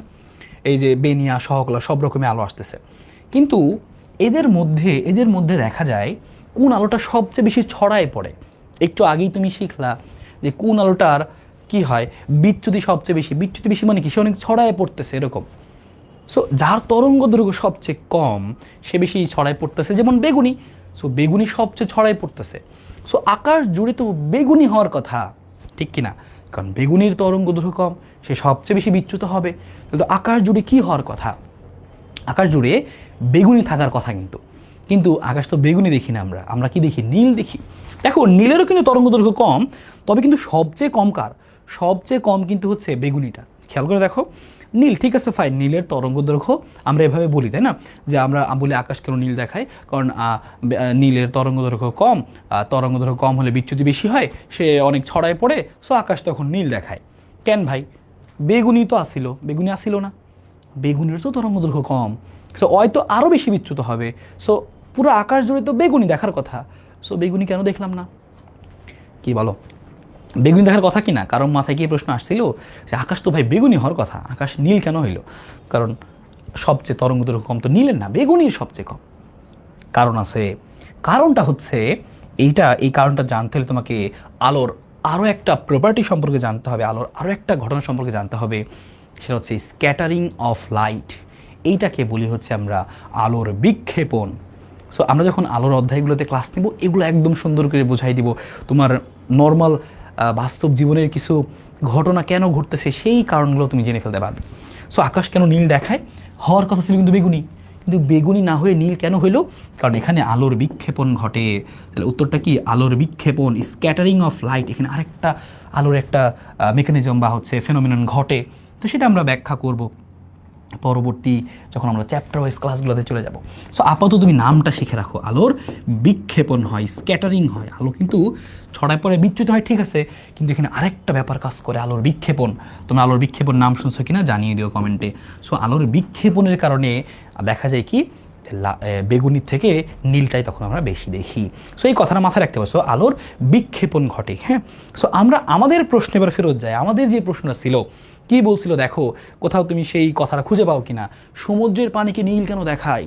তাহলে দেখো, এই হচ্ছে আমাদের সেই বিক্ষেপণ কথাটা কিন্তু এখানেও আছে, যে আপাতিত সূর্যরশ্মির বিক্ষেপণ ঘটে, মানে যে আলোটা আসতেছে, আলোর বিক্ষেপণের কারণে সমুদ্রের পানিও নীল দেখায়, বেগুনি দেখায় না। বেগুনি সবচেয়ে বেশি ছড়ায়, কিন্তু তারপরে বেগুনি দেখায় না, নীল দেখায়, কারণ আলোর বিক্ষেপণ। সো এই হচ্ছে ব্যাপার, বা এটাকে আমরা বলি স্ক্যাটারিং অফ লাইট। কেউ চাইলে বাসে আজকেই সার্চ করে অ্যানিমেশনে সহ দেখতে পারো, কিন্তু আমরা পরবর্তী যখন চ্যাপ্টার ওয়াইজ ক্লাসে অবশ্যই এগুলো নিয়ে কথাবার্তা বলবো। সো বিক্ষেপণ, আলোর স্ক্যাটারিং অফ লাইট, এই জিনিসটা তোমরা জানতা কিনা, বা একটু হচ্ছে কমেন্টে জানাও এই জিনিসটা, তোমরা হচ্ছে আলোর বিক্ষেপণ সম্পর্কে তোমাদের ধারণা আছে কিনা বা জানতে কিনা, সেটা অবশ্যই কমেন্টে জানাও। বা কারো মাথায় এই প্রশ্ন আসছিল কিনা যে আকাশ তো বেগুনি হওয়ার কথা, সো কমেন্টে জানাও, আমি তোমাদের কমেন্টে এখনই দেখবো। সো এতটুকু কথা অবশ্যই মনে রাখো, আলোর বিচ্যুতির সাথে হচ্ছে তরঙ্গদৈর্ঘ্য সম্পর্ক ব্যস্তানুপাতিক। তার মানে যেই আলোর তরঙ্গদৈর্ঘ্য বেশি সে আলো কম বিচ্যুত হবে, যেমন লাল আলো। তাই লাল আলো আমরা বিপদ সংকেত হিসেবেও ব্যবহার করি। সো এগুলো কিন্তু এই কমন ফিজিক্সগুলো আসলে পরীক্ষায় আসবে, কমন ফিজিক্সগুলো পরীক্ষায় আসবে আমাদের এই হচ্ছে নার্সিং ফিজিক্সে। সো খুবই সিম্পল। সো এতটুকু আশা করি ক্লিয়ার। অবশ্যই কমেন্টে জানাও ক্লিয়ার কিনা, যারা ক্লিয়ার বুঝতে পারছো কমেন্টে লেখো clear clear clear clear clear. Okay, so আমি তোমাদের কমেন্ট একটু দেখি, তারপরে আমরা সামনে আরেকটু আগাবো। ওকে, সো এতটুকু তোমরা বুঝতে পারলা কিনা দেখি আমরা। ওকে, ফাতিহা বলছে না ভাই আজকে প্রথম জানলাম বিক্ষেপণের সম্পর্কে। হ্যাঁ, মহিমা বলছো নীল আলোর বিক্ষেপণ বেশি, কারেক্ট। সো বিক্ষেপণ হতে আমাদের একটা ঘটনা, বিক্ষেপণ ঘটানো কিন্তু এরকম থাকে। ওকে, একজন বলছে ভাইয়া আলোর বিক্ষেপণ মানে কি? বিক্ষেপণ হচ্ছে যে আলো যখন আসে বাতাসের মধ্যে ধূলিকণা থাকে, পানিকণা থাকে, সেগুলোর সাথে বাড়ি খেয়ে আরও ছড়াই পড়ে, স্ক্যাটারিং। এটা একটা আলোর একটা ফেনামেনন, এটা আমরা পড়বো, সমস্যা নেই। ক্লিয়ার ভাইয়া? ক্লিয়ার ভাইয়া? ওকে। এই যে জান্নাত তো বলছে আলোর বিক্ষেপণ কি, ঠিক আছে, ছোটো করে এক লাইনে বলেই দিই বিক্ষেপণ কি। স্ক্যাটারিং, আলো আসতেছে, আলো আসার সময় কি আমাদের যে বায়ুমণ্ডলে কি ধূলিকণা, পানিকণা, জলীয় বাষ্প আছে না? আছে তো। সো ওগুলোর সাথে বাড়ি খেয়ে স্ক্যাটারিং মানে বিভিন্ন দিকে ছড়াই পড়ে। মনে করি আসতেছিল, বাড়ি খেয়ে এখানে গেল, এখানে গেল, এখানে গেল, এখানে গেল, এখানে গেল, এরকম স্ক্যাটার হয়ে যায়, স্ক্যাটার বা বিক্ষিপ্ত হয়ে যায়, বলে না বিক্ষিপ্ত মন, হ্যাঁ এরকম। সো বিক্ষেপণ ওইটা, ঠিক আছে, একটু ছোট আইডিয়া পাইছো। ওকে, ক্লিয়ার, আলহামদুলিল্লাহ ক্লিয়ার। সঞ্জিদা, তারপর হচ্ছে তুলি, তারপর হচ্ছে শাহিদা, শবনম, হ্যাঁ রাধে, ক্লিয়ার।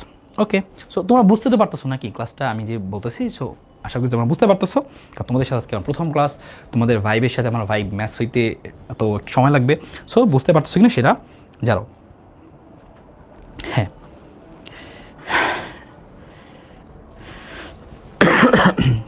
ওকে,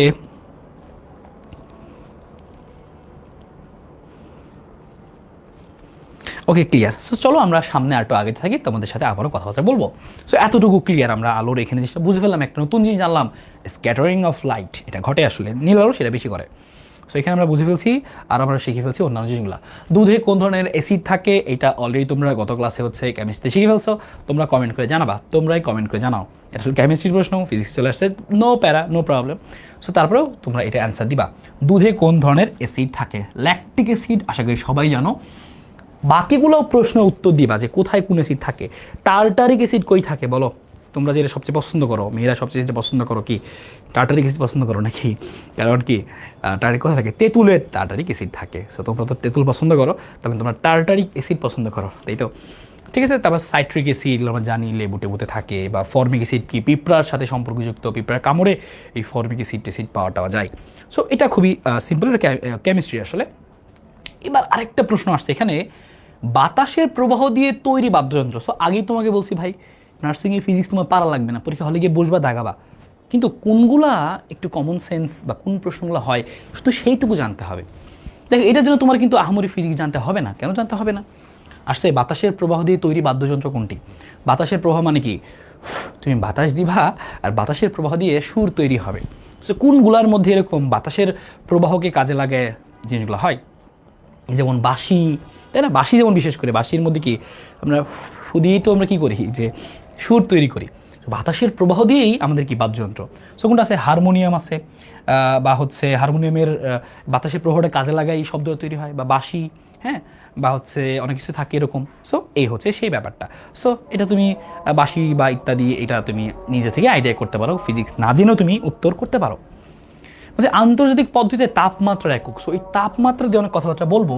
শুরুতে বলছিলাম যে কিছু কি পয়েন্ট, যেমন আলো নিয়ে বলছিলাম যে আলো থেকে অনেক প্রশ্ন আসে, তেমনি তাপ এবং তাপমাত্রা থেকে অনেক প্রশ্ন আসে। সো আমি এটার জন্য তোমাকে এটা অনেক কিছু শিখাই দিব, তাপমাত্রা রিলেটেড তোমাকে অনেক কিছু শিখাই দিব। সো আমি জন্য একটা পেজ নিয়ে নিচ্ছি, তাপ এবং তাপমাত্রা দিয়ে কী কী প্রশ্ন হতে পারে আমাদের পরীক্ষাতে, সেগুলো আমি একটু এখান থেকে শিখে নিই। হ্যাঁ, সো বাতাসের প্রবাহ আমরা বললাম। এবার আসি আমরা হচ্ছে আন্তর্জাতিক পদ্ধতিতে এইটা, এই যে এটা খুবই সিম্পল, এটা তো খুবই সিম্পল। আন্তর্জাতিক তাপমাত্রা এক মিনিট, তোমার কি পড়া লাগবে? এরকম পড়া লাগবে? সেলসিয়াস, কেলভিন, র্যাঙ্কিন একটা স্কেল আছে, ফারেনহাইট আছে। সো আমরা সবাই জানি যে কেলভিন হচ্ছে কি আন্তর্জাতিক তাপমাত্রা একক। সো এটা তো কোনো আসলে পড়ার বিষয় না, কিন্তু তোমার আরও কিছু জিনিস জেনে রাখা ভালো। এই তাপ থেকে অনেক প্রশ্ন পরীক্ষা আসে। সো এই টপিকটাকে আমি একটু গুরুত্ব সহকারে এখানে তোমাকে দেখাই দিচ্ছি, যে তাপ রিলেটেড ভাই তোমার কী কী আসতে পারে, তোমার কী কী পড়াশোনা করতে হতে পারে, সেটাও তোমাকে আমি বলে দিচ্ছি। এই তাপের চ্যাপ্টার থেকে তুমি কী কী পড়বা।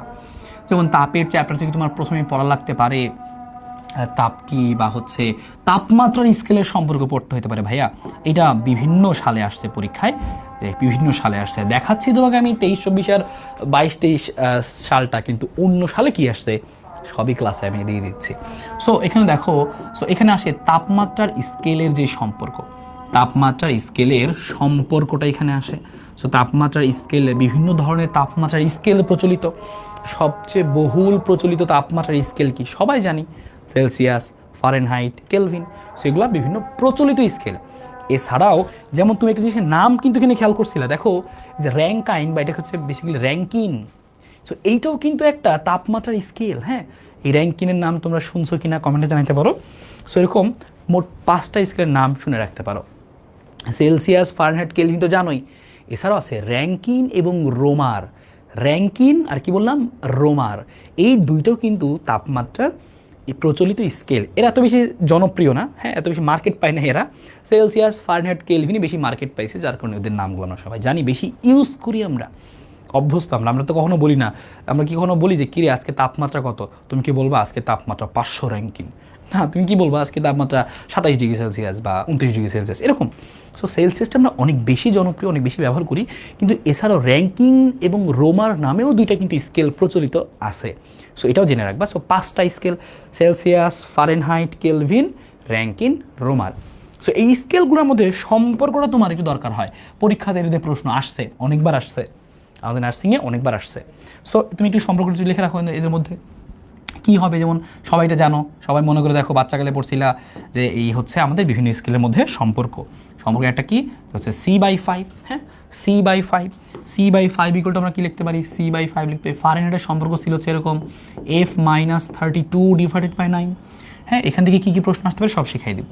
তারপর আমাদের এখান থেকে আসতে পারে কি, আসতে পারে হচ্ছে এরকম K-273 কত 5। র্যাঙ্কিন আর রোমারের দুটো কি লেখা দিও? আচ্ছা লেখা দিই, এদের আমি অন্য কালার দিয়ে লিখি, যেহেতু এরা বেশি জনপ্রিয় না, এরা বেশি মার্কেট পায় নাই। সো অগোটা আমরা অন্য কালার দিয়ে লিখি, ঠিক আছে।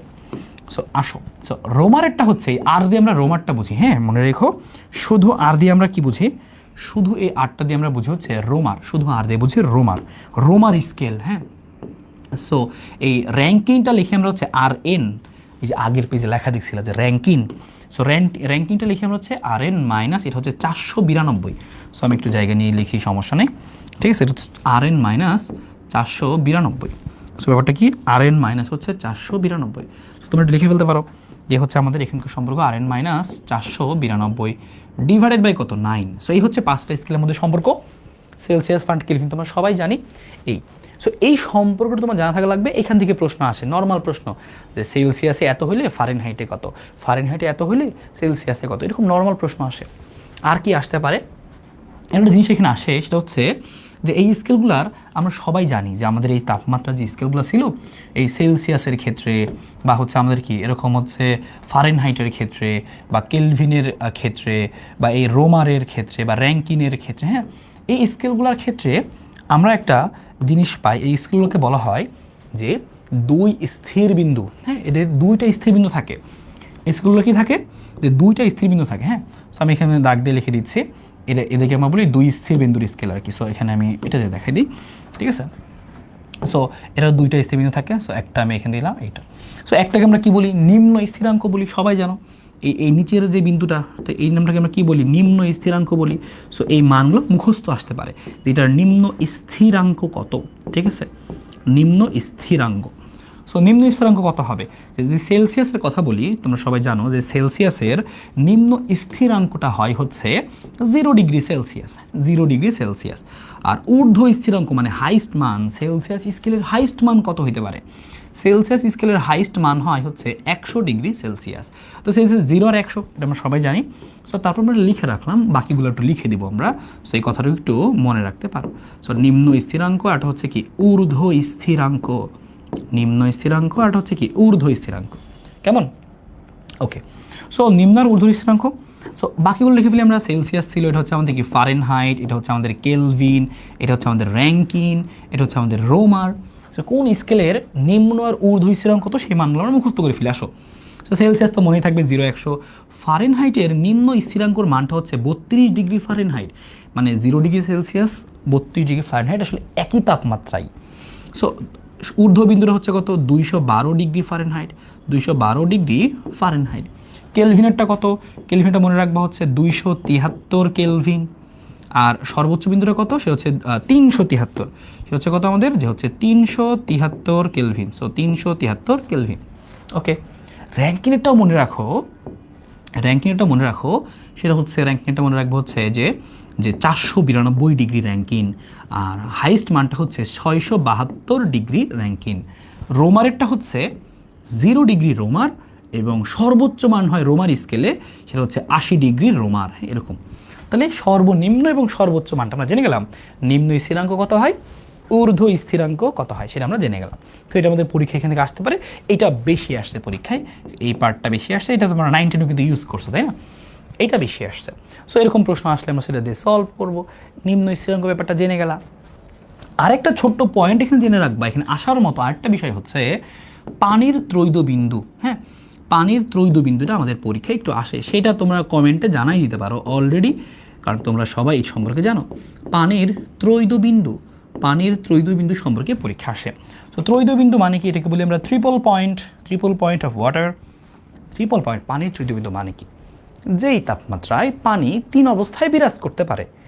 যেমন তুমি 0 ডিগ্রি সেলসিয়াসের বরফ অবশ্যই দেখছো, 0 ডিগ্রি সেলসিয়াস তুমি দেখবা পানিও হয়, বরফটা গলে গেলে 0 ডিগ্রির পানি। হ্যাঁ, আবার তুমি খেয়াল করবা যে বরফের মধ্যে কিন্তু একটা ধোঁয়া ওঠে, বাষ্পও থাকে। সো 0 ডিগ্রিতে পানি 3 অবস্থাতেই থাকে, কঠিন, তরল, বাষ্প সব অবস্থাতেই থাকে। সো এই 0 ডিগ্রিটাকে আমরা বলি হচ্ছে কি পানির ত্রৈধবিন্দু। হ্যাঁ, ত্রৈধবিন্দু। সো এই পানির ত্রৈধবিন্দুটা কত, পানির ত্রৈধবিন্দুটা হচ্ছে আমাদের 0 ডিগ্রি সেলসিয়াস। এবার চিন্তা করো, পরীক্ষায় 0 ডিগ্রি সেলসিয়াস অপশনেই নাই, তোমারে বললাম পানির ত্রৈধবিন্দু কত, এই 0 তোমার আমি অপশনেই দিলাম না, তাহলে তুমি কোন অপশনগুলো খুঁজবা? 0 ডিগ্রি সেলসিয়াস না থাকলে তুমি অপশনে খুঁজবা 32, 273 কেলভিন, 492 বা 0 ডিগ্রি রোমার, এগুলো খুঁজবা। কারণ কি, কারণ কারণ কারণ এগুলা মানেই হচ্ছে তো 0 ডিগ্রি সেলসিয়াস, ঠিক কিনা? সো তোমার যদি অপশন তুমি না পাও, তাহলে তুমি অপশনে এগুলো খুঁজে পাবা। 0 ডিগ্রি সেলসিয়াস মানেই কত, 32 ডিগ্রি ফারেনহাইট, বা সেলসিয়াসে বললে কত আসবে, কেলভিনে বললে কত আসবে, 273 নর্মালি, কিন্তু এটা আমরা আরও অ্যাকুরেটলি প্রকাশ করি, আমরা 273.16 এরকমভাবে প্রকাশ করি। সো যাই হোক, তুমি আপাতত নর্মালটাই মনে রাখো 273 কেলভিন, বা আরও অ্যাকুরেটলি 273.15 বা 16 কেলভিন আমরা প্রকাশ করি। সো যাই হোক, ওটা প্যারা না। সো পানির ত্রৈধবিন্দু এই জিনিসটা পরীক্ষাতে আসতে পারে। বা এখান থেকে আরেকটা জিনিসের আমাদের টপিকের প্রশ্ন আসে, এই টাইপ থেকে আমি টপিকের নামটা লিখে দিচ্ছি, সেটা হচ্ছে তাপমাত্রিক ধর্ম, বিভিন্ন থার্মোমিটার নিয়ে প্রশ্ন আসতে পারে।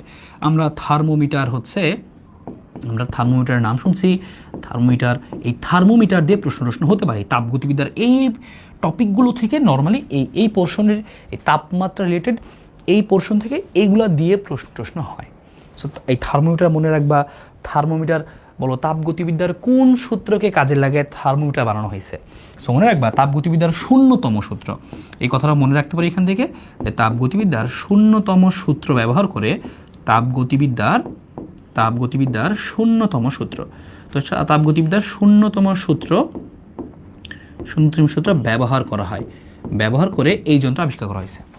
তাপগতিবিদ্যার 0তম সূত্র ব্যবহার করে থার্মোমিটার বানানো হয়েছে, ব্যবহার করে থার্মোমিটার আবিষ্কার করা হয়েছে, বা থার্মোমিটার তৈরি হয়েছে। থার্মোমিটার তৈরি, সংক্ষেপে লিখে দিচ্ছি আমি, যে থার্মোমিটার কী হয়েছে, থার্মোমিটার তৈরি হয়েছে। That's it. সো এখান থেকে এই রিলেটেড প্রশ্নগুলো হতে পারে। সো আমি যেখানে ছিলাম, যে তাপ, সেটা তো খুবই সহজ ছিল, তাপমাত্রা একক কি, কেলভিন, আন্তর্জাতিক একক কেলভিন। এছাড়াও কিন্তু এগুলোও বিভিন্ন তাপমাত্রারই একক, কিন্তু অন্যান্য পদ্ধতিতে। সো এখান থেকে আমরা বেশ কিছু ইনফরমেশন শিখে গেছি, কি আরও আসতে পারে, আরও কী কী এখান থেকে আসতে পারে। সো এরপর দেখো, মানব চোখের লেন্স কোন ধরনের, এখানে লেন্স নিয়ে প্রশ্ন আসছে, বলছিলাম না, আলো থেকে অনেক প্রশ্ন আসছে, বলছিলাম কি না, আলো থেকে লেন্স টেন্স ইত্যাদিতে অনেক প্রশ্ন আসে। সো মানব চোখ কী ধরনের হয়, মানব চোখ আসলে হয় হচ্ছে উভ উত্তল, মানব চোখ উভ উত্তল হয়। লেন্সের প্রকারভেদ একটু বলে দিই। নর্মালি লেন্সকে তুমি মোটা দাগে 2 ভাগে ভাগ করতে পারো। একটা কি, একটাকে তুমি ভাগ করলা হচ্ছে কি উত্তল লেন্স, হ্যাঁ, একটাকে ভাগ করলা তুমি উত্তল লেন্স, আর একটাকে তুমি ভাগ করলা কি, যে লেন্সকে তুমি অবতল লেন্স, হ্যাঁ, অবতল লেন্স। সো লেন্সও কিন্তু আমাদের চ্যাপ্টার 6-এ আসলে আছে লেন্স সম্পর্কে। সো উত্তল এবং অবতল, এবার এই উত্তল এবং অবতলের মধ্যে এগুলোকে আরও অনেক ভাগে ভাগ করা যায়, এগুলোকে আরও অনেকভাবে ভাগ করা যায়। যেমন লেন্সকে আমরা আরও কীভাবে ভাগ করতে পারি, চিন্তা করো, এ হচ্ছে আমাদের উত্তল, এ হচ্ছে আমাদের অবতল। সো এই উত্তলকে আমরা ভাগ করতে পারি অনেক 3 ভাগে। একটা হচ্ছে উভোত্তল, সো 2 দিকে এরকম উত্তল থাকবে, সো চিত্রগুলো এরকম হবে, উভোত্তল। এটাকে আমরা নাম দিই হচ্ছে উভোত্তল লেন্স, মানে 2 দিকেই উত্তল থাকবে, হ্যাঁ, উভোত্তল লেন্স। আরেকটা লেন্স কি হইতে পারে উত্তলের মধ্যে, সমতল উত্তল, এরকম, বা আমি একটু ছোট করে দিই যে সমতল উত্তল, এরকম এক পৃষ্ঠ সমতল আর এক পৃষ্ঠ উত্তল। সো এই লেন্সটার একটা নাম কি সমতল উত্তল, সমতল উত্তল, হ্যাঁ আচ্ছা আমি এটা মুছে দিচ্ছি, সমতল উত্তল, ঠিক আছে, সমতল উত্তল, সমতল উত্তল। সো এই উত্তল লেন্স আবার তিন প্রকার, একটা হচ্ছে উভত্তল, একটা সমতল উত্তল, মানে দেখো একটা পৃষ্ঠ সমতল আর একটা পৃষ্ঠ উত্তল। উভত্তল কি দুইটাই উত্তল।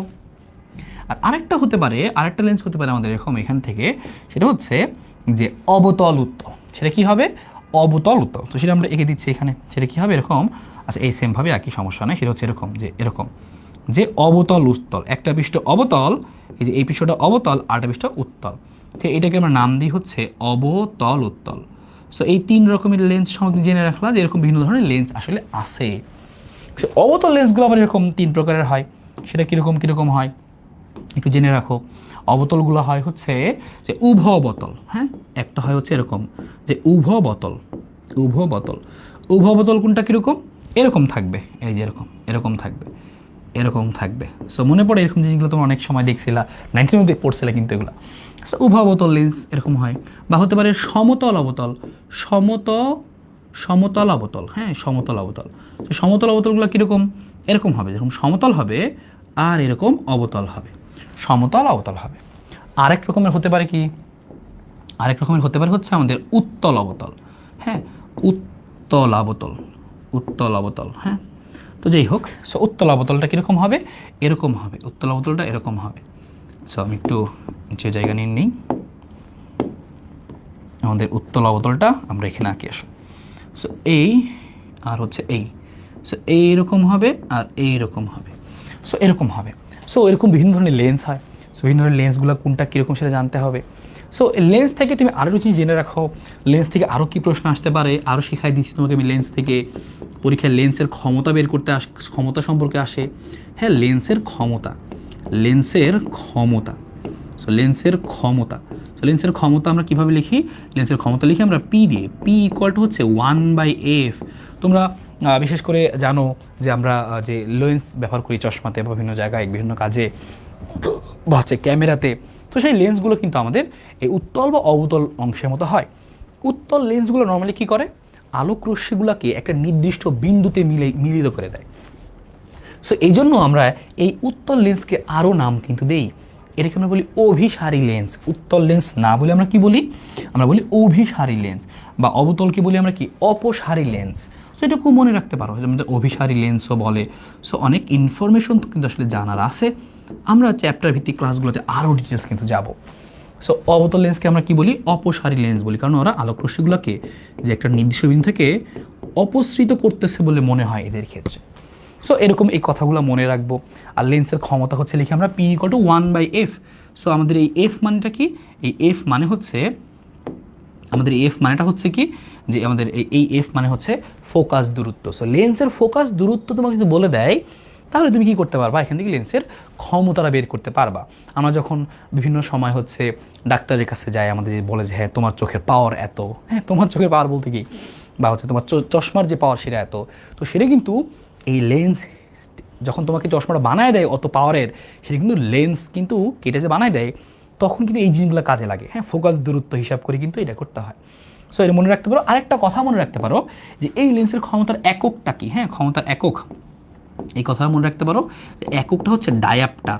এই লেন্সের ক্ষমতার একক ডায়াপ্টার, এটাও তোমরা অনেকে জানো। এটাও কিন্তু নার্সিংয়ে আসা একটা প্রশ্নই বললাম আমি, এটা বড় হাতের ডি দিয়ে আমরা প্রকাশ করি, অন্য কোনো এক সময় আসছে। সো লেন্স থেকে কিন্তু প্রশ্ন হয়। সো লেন্সের ব্যাপারটা আমরা একটু এখান থেকে মাথায় রাখতে পারি যে লেন্স থেকে প্রশ্ন আমাদের এখানে আসে। সো ওকে, এতটুকু ক্লিয়ার কিনা অবশ্যই সবাই কমেন্টে জানাও, তোমাদের কমেন্টে আমি এখন দেখবো এতটুকু জিনিস ক্লিয়ার কিনা। তারপর আমরা একটু সামনের জিনিসগুলো দেখি, তোমরা কমেন্টে জানাও এতটুকু জিনিস ক্লিয়ার কিনা। থার্মোমিটারে পারদ ব্যবহার করা হয় কেন? বলে আমরা থার্মোমিটার দিয়ে প্রশ্ন আসে, বলছিলাম কিনা তাপ পড়ানোর সময় আসে। আমরা পারদ কী জন্য ব্যবহার করি জানো? কারণ তুমি খেয়াল করবা থার্মোমিটারের মধ্যে কী হয়, তুমি জিনিসটা এখন খেয়াল করবা, এই থার্মোমিটারের মধ্যে এরকম চিকন তো থাকে, তাই না? তো আমি সাপোজ লাল কালার দিয়ে দেখাই, বুঝতে সুবিধা হবে। সো মনে করো যে থার্মোমিটারের এরকম একটা ভিতরে একটা এরকম পারদ থাকে। যখনই আমরা থার্মোমিটারকে আমাদের গায়ের সাথে ধরি, তখন কি হয়? আমাদের বডি থেকে তাপ এর মধ্যে কি হয়? ট্রান্সফার হয়। তাপ তো প্রবাহিত হতে পারে এক বস্তু থেকে অন্য বস্তুতে, গরম বস্তু থেকে ঠান্ডা বস্তুর দিকে তাপ প্রবাহিত হয়। যখন তুমি তোমার জ্বরটা মাপার জন্য গায়ে টাচ করলা, তোমার বডি থেকে কিন্তু কী হবে, তাপটা এই থার্মোমিটারের মধ্যে আসবে। যখন এই থার্মোমিটারের মধ্যে তাপটা আসবে, পারদটা কী করবে, এই পারদটা ঠাস ঠাস উপরে ওঠা শুরু করবে এবং যখন তোমার টেম্পারেচার এবং তো এই থার্মোমিটার টেম্পারেচার সেম হয়ে যাবে, তখন সে গিয়ে থেমে যাবে। মনে করো এখানে আসছে, মনে করো যে 101, সাপোজ কথার কথা একটা ফারেনহাইট আছে, ধরলাম যে 101 ডিগ্রি ফারেনহাইট। তো তোমার বডির টেম্পারেচার এখানে চলে আসলো, আর উঠতেছে না, মানে দুইটার সাম্য অবস্থায় চলে আসছে, দুইটার মান সেম হয়ে গেছে। সো প্রশ্ন এটাই জিজ্ঞেস করছে, কেন আমি পারদ ব্যবহার করলাম? কারণ পারদ এমন একটা পদার্থ, যেই পদার্থের মধ্যে কি হয়, যে একটু তাপ পাইলেই সে যে তার এই আয়তনের পরিবর্তনটা দেখাইলো, দৈর্ঘ্যের পরিবর্তন হইলো, পারদটা খুব তাড়াতাড়ি উপরে উঠে গেল, তার মানে কি তার আয়তনের পরিবর্তন হয়েছে, আয়তনটা বৃদ্ধি পাইছে বা তার দৈর্ঘ্যটা বৃদ্ধি পাইছে, তাই না? সো এই বৈশিষ্ট্য তার মধ্যে অনেক ভালো আছে, সে অনেক ভালোভাবে এই বৈশিষ্ট্য দেখায়। সো এরকম বৈশিষ্ট্য যারা দেখায়, যে সকল পদার্থ দেখায় যে তাপের সাথে সাথে তাদের রূপ চেঞ্জ হয়ে যায়, হ্যাঁ, রূপটা চেঞ্জ হয়ে গেছে না, ছিল সেই এনে, গেছে গা এনে, তো তাপ পাইয়ে যার রূপটা চেঞ্জ হয়ে যায়, ওদেরকে বলে হচ্ছে তাপমাত্রিক পদার্থ। সো পারদ হচ্ছে একটা তাপমাত্রিক পদার্থ। সো যারা তাপের সাথে সাথে, সো টপিকটার নাম লিখে ফেলো যে তাপমাত্রিক পদার্থ। তো যারা এরকম, বাংলাটা আমার সাথে সাথে তোমরা লিখে ফেলো, আমি বলে দিই, তুমি লিখে ফেলো। তাপমাত্রিক পদার্থ কারা? যারা এই তাপের সাথে সাথে দেখা যায় তাদের এরকম বৈশিষ্ট্যটা, ধর্মটা চেঞ্জ করে, তাপের সাথে সাথে যাদের ধর্ম চেঞ্জ হয়, তাদেরকে বলি আমরা তাপমাত্রিক পদার্থ। আর যেই ধর্মগুলো চেঞ্জ হচ্ছে, সেই পদার্থে সেই ধর্মটাকে বলি তাপমাত্রিক ধর্ম। ঠিক আছে? সো তাপমাত্রিক পদার্থ, পারদ একটা তাপমাত্রিক পদার্থ। সেরকম আরও পদার্থ আছে যারা হচ্ছে তাপমাত্রিক পদার্থ, এরা তাপের সাথে সাথে এদের ধর্ম চেঞ্জ করে। সো এটাই বলছে থার্মোমিটার, পারদ কেন ব্যবহার করা হয়, পারদ কেন ব্যবহার করা হয়? কারণ একমাত্র তরল ধাতু, স্ফুটনাঙ্ক বেশি, অল্প তাপে আয়তন অনেক বৃদ্ধি পায়। ইয়েস, এই অল্প তাপে সে তার ধর্ম অনেক চেঞ্জ করে দেখায়, যেই কারণে আমরা ইউজ করলে খুব সহজে বুঝতে পারি। কথা ক্লিয়ার কিনা? ওকে, সো আমরা পরেরটার মধ্যে যাই, দেখি পরে আমাদের কি আছে। পৃথিবীর পৃষ্ঠে কোনো বস্তুর ভর 70 কিলোগ্রাম হলে মঙ্গল পৃষ্ঠে বস্তুর ভর কত? বলো, এটা কোনো প্রশ্ন হইলো? তোমার এই পড়তে হবে, ফিজিক্স পড়তে হবে এটার জন্য। 70 কিলোগ্রাম ভর ছিল, মঙ্গল পৃষ্ঠে কি 70 কিলোগ্রামই থাকবে? ভর তো চেঞ্জ হবে না, সো ভরই থাকবে আসলে। তবে এখান থেকে একটা জিনিস, যে এই মহাকর্ষ থেকে অনেক প্রশ্ন আসতে পারে, কোন টপিক থেকে আসতে পারে সেটা তোমাকে বলে দিই। এই প্রশ্নটা পারা বড় কথা না, কিন্তু প্রিপারেশন তো নিতে হবে, তোমাকে তো ভালো করার জন্য প্রিপারেশন নিতে হবে। সো এখান থেকে তুমি পড়বা হচ্ছে এই জি বা হচ্ছে অভিকর্ষ স্তরণ সম্পর্কে তুমি পড়বা। জি বা হচ্ছে এখানে তুমি বেসিক্যালি অভিকর্ষ স্তরণ সম্পর্কে পড়বা। অভিকর্ষ স্তরণ সম্পর্কে পড়তে হবে। অভিকর্ষ স্তরণ তুমি জানো, হ্যাঁ, অভিকর্ষ আমরা কী বলি, এই কথাটুকু জেনে রাখো। অভিকর্ষ স্তরণ তোমাকে কিছু আইডিয়া রাখতে হবে। ধরলাম এই হচ্ছে আমাদের পৃথিবী, হ্যাঁ পৃথিবী, এটা হচ্ছে আমাদের কেন্দ্র। সো আমরা, এটা হচ্ছে ধরলাম ভূপৃষ্ঠ, ভূপৃষ্ঠের জি এর মান সবচেয়ে বেশি, জি সবচেয়ে বেশি, জি সর্বাধিক। কোথায় জি সর্বাধিক? ভূপৃষ্ঠে সর্বাধিক। যতই তুমি আস্তে আস্তে ভূপৃষ্ঠ থেকে উপরের দিকে যাবা, জি কি হয়? জি কমে। যতই উপরে যাবা জি কমে। আবার ভূপৃষ্ঠ থেকে যত নিচে নামবা জি কমে।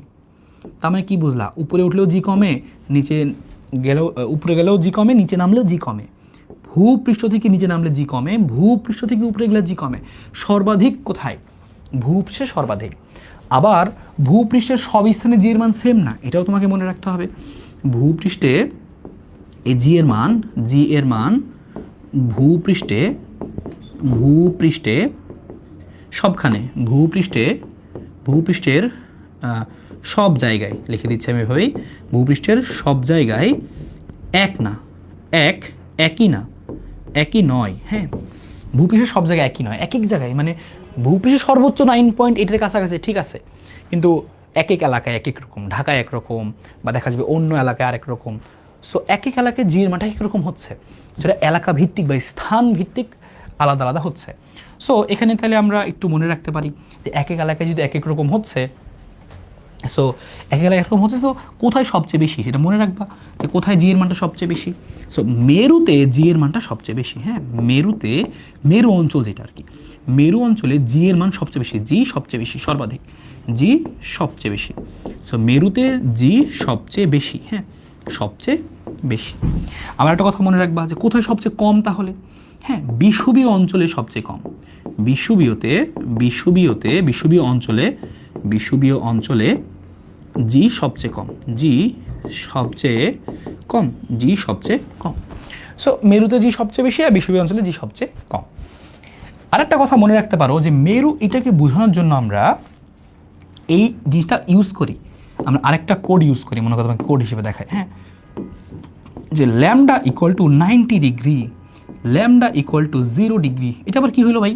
ল্যামডা লুমডা কই থেকে আসলো? এটা আমরা আমাদের পৃথিবীকে বিভিন্ন অক্ষাংশে ভাগ করি, হ্যাঁ, বিভিন্ন অবস্থানকে বোঝানোর জন্য।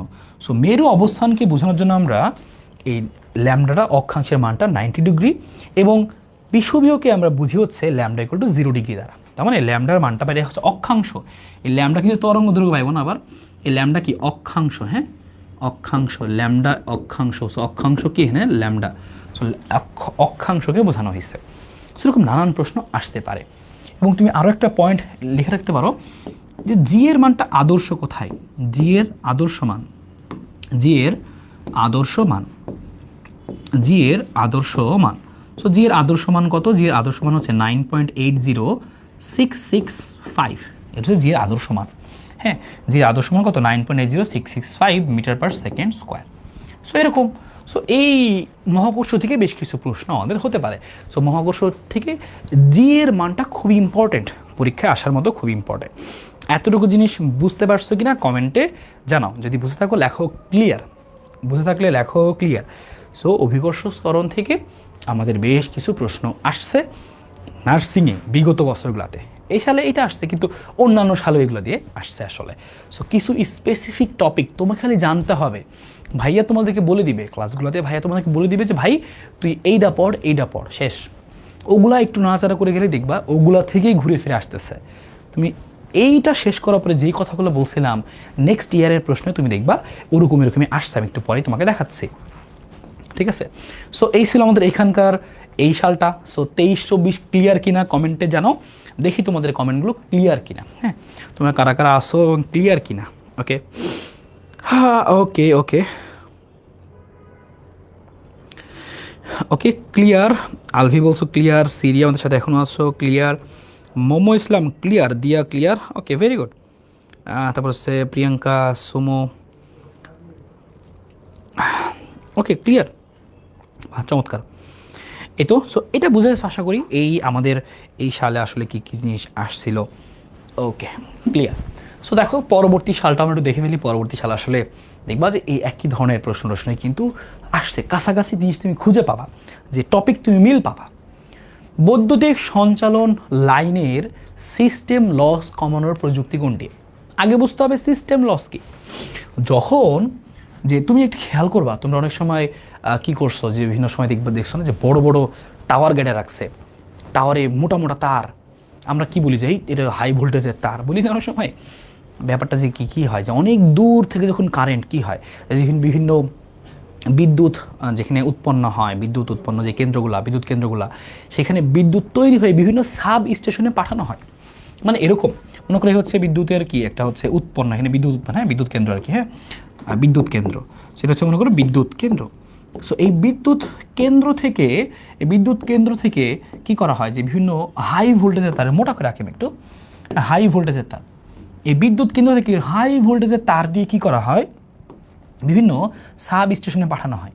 এগুলো মনে করো বিদ্যুতের সাব স্টেশন, হ্যাঁ, এটা হচ্ছে বিদ্যুতের সাব স্টেশন। আমি লিখে দিচ্ছি এখানে, সেগুলো হচ্ছে সাব স্টেশন, হ্যাঁ। সো যখন যেখানে বিদ্যুৎ তৈরি হয় সেখান থেকে আমরা ডাইরেক্ট তো একদম বিদ্যুৎ কেন্দ্র থেকে যার যার বাসায় আমরা সারা বাংলাদেশে দিতে পারি না।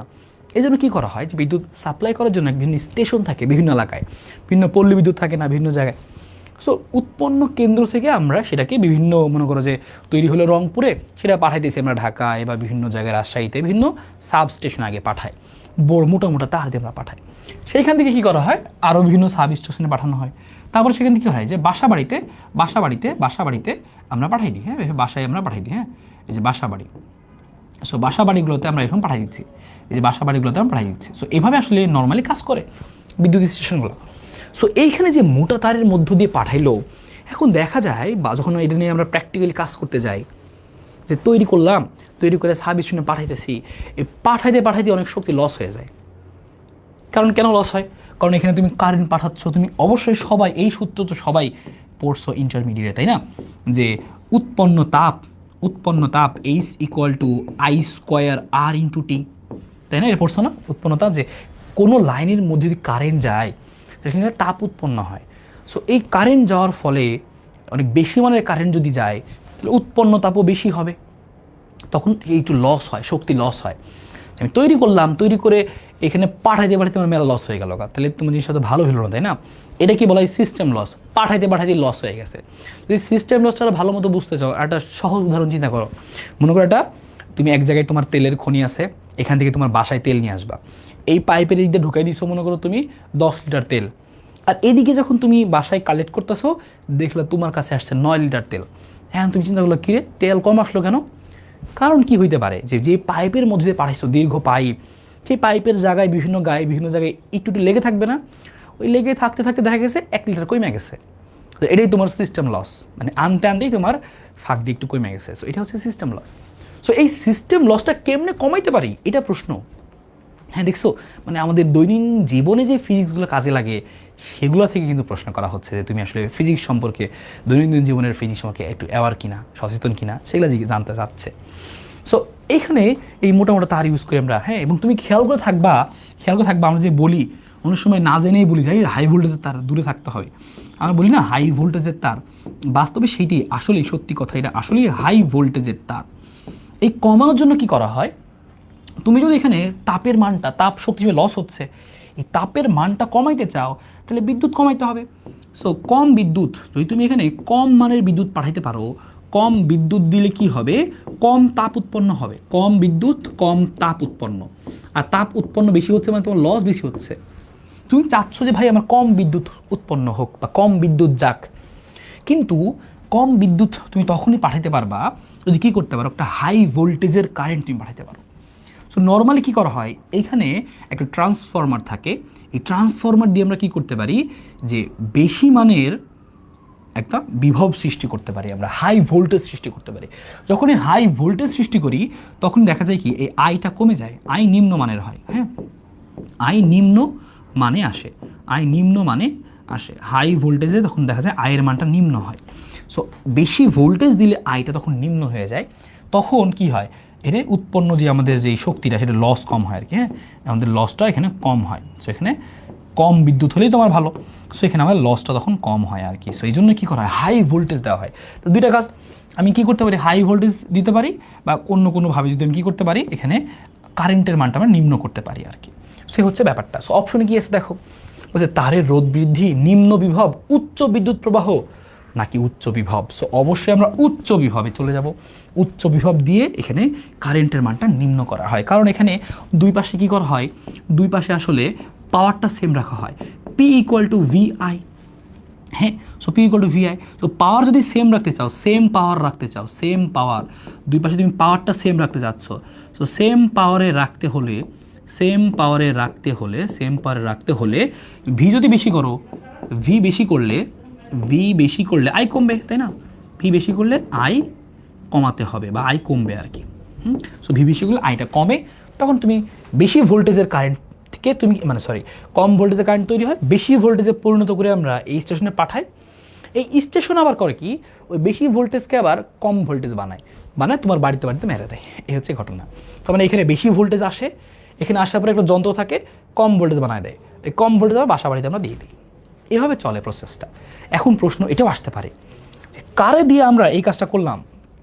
মাত্রই তো আমরা বললাম এখানে, তাই না? আমরা মাত্রই তো এখানে বললাম যে, আমি এখান থেকে পেস্টটা নিয়ে নিচ্ছি। সো মাত্রই তো আমরা বললাম যে আমরা কী করি, যে ভোল্টেজটা এরকম বাড়াই কমাই। সো কার সাহায্যে করি?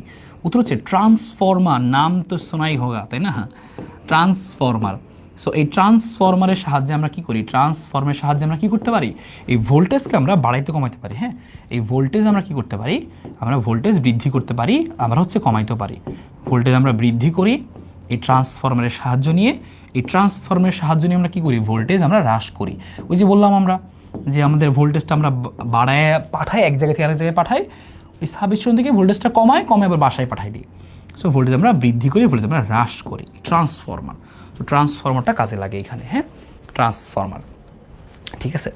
সো ট্রান্সফর্মার, আমরা কোন ট্রান্সফর্মারের সাহায্যে আমরা ভোল্টেজটা বৃদ্ধি করি?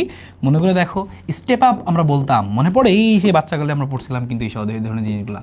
সো এটা হচ্ছে স্টেপ আপ ট্রান্সফর্মারের সাহায্যে আমরা ভোল্টেজটা বৃদ্ধি করি, আর হ্রাস করি কোনটার সাহায্যে? স্টেপ ডাউন ট্রান্সফরমারের সাহায্যে। সো এখান থেকে তুমি অনেকটু জিনিস জেনে গেলা কী কী আমাদের আসতে পারে।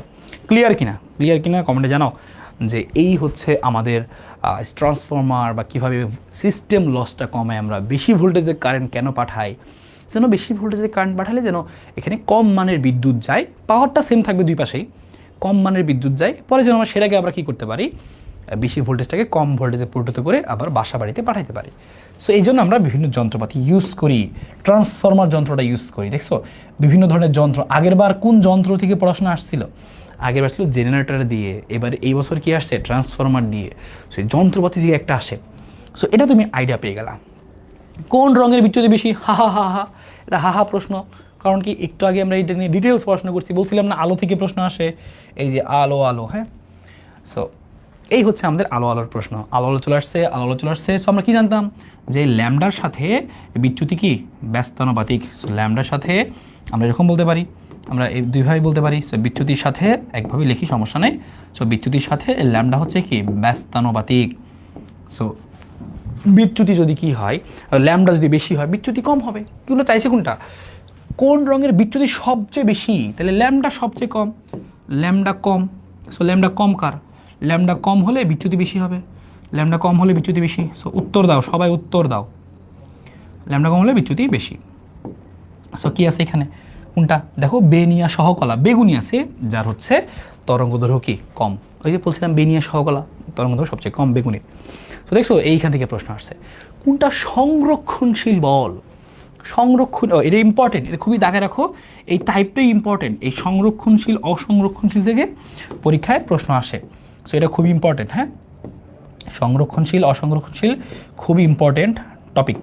সো এটা কিন্তু তোমাকে একটু জানতে হবে। আমি এখানে দাগ করে দুইটা আমি তোমাকে শিখিয়ে দিচ্ছি যে সংরক্ষণশীলে কী হয়, অসংরক্ষণশীলে কী হয়। এটা ইম্পর্টেন্ট টাইপ, এখান থেকে প্রতি বছরই দেখা যায় কম বেশি প্রশ্ন আসছে। সংরক্ষণশীল বল আর হচ্ছে এটা কি?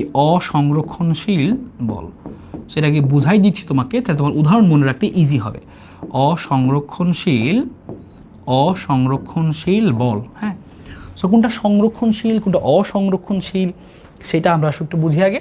ওকে, সংরক্ষণশীল বল হচ্ছে, মনে করো এরকম যে তুমি কোনো একটা বস্তুকে বিভিন্ন পথ ঘুরাইলা, মানে কথার কথা তুমি কি, যে এইচ উচ্চতায় উঠাইলা, কথার কথা এইচ উচ্চতায় উঠাইলা, তাহলে একটা বস্তুকে ভূমি হতে এইচ উচ্চতায় উঠাইতে কত কাজ করতে হবে?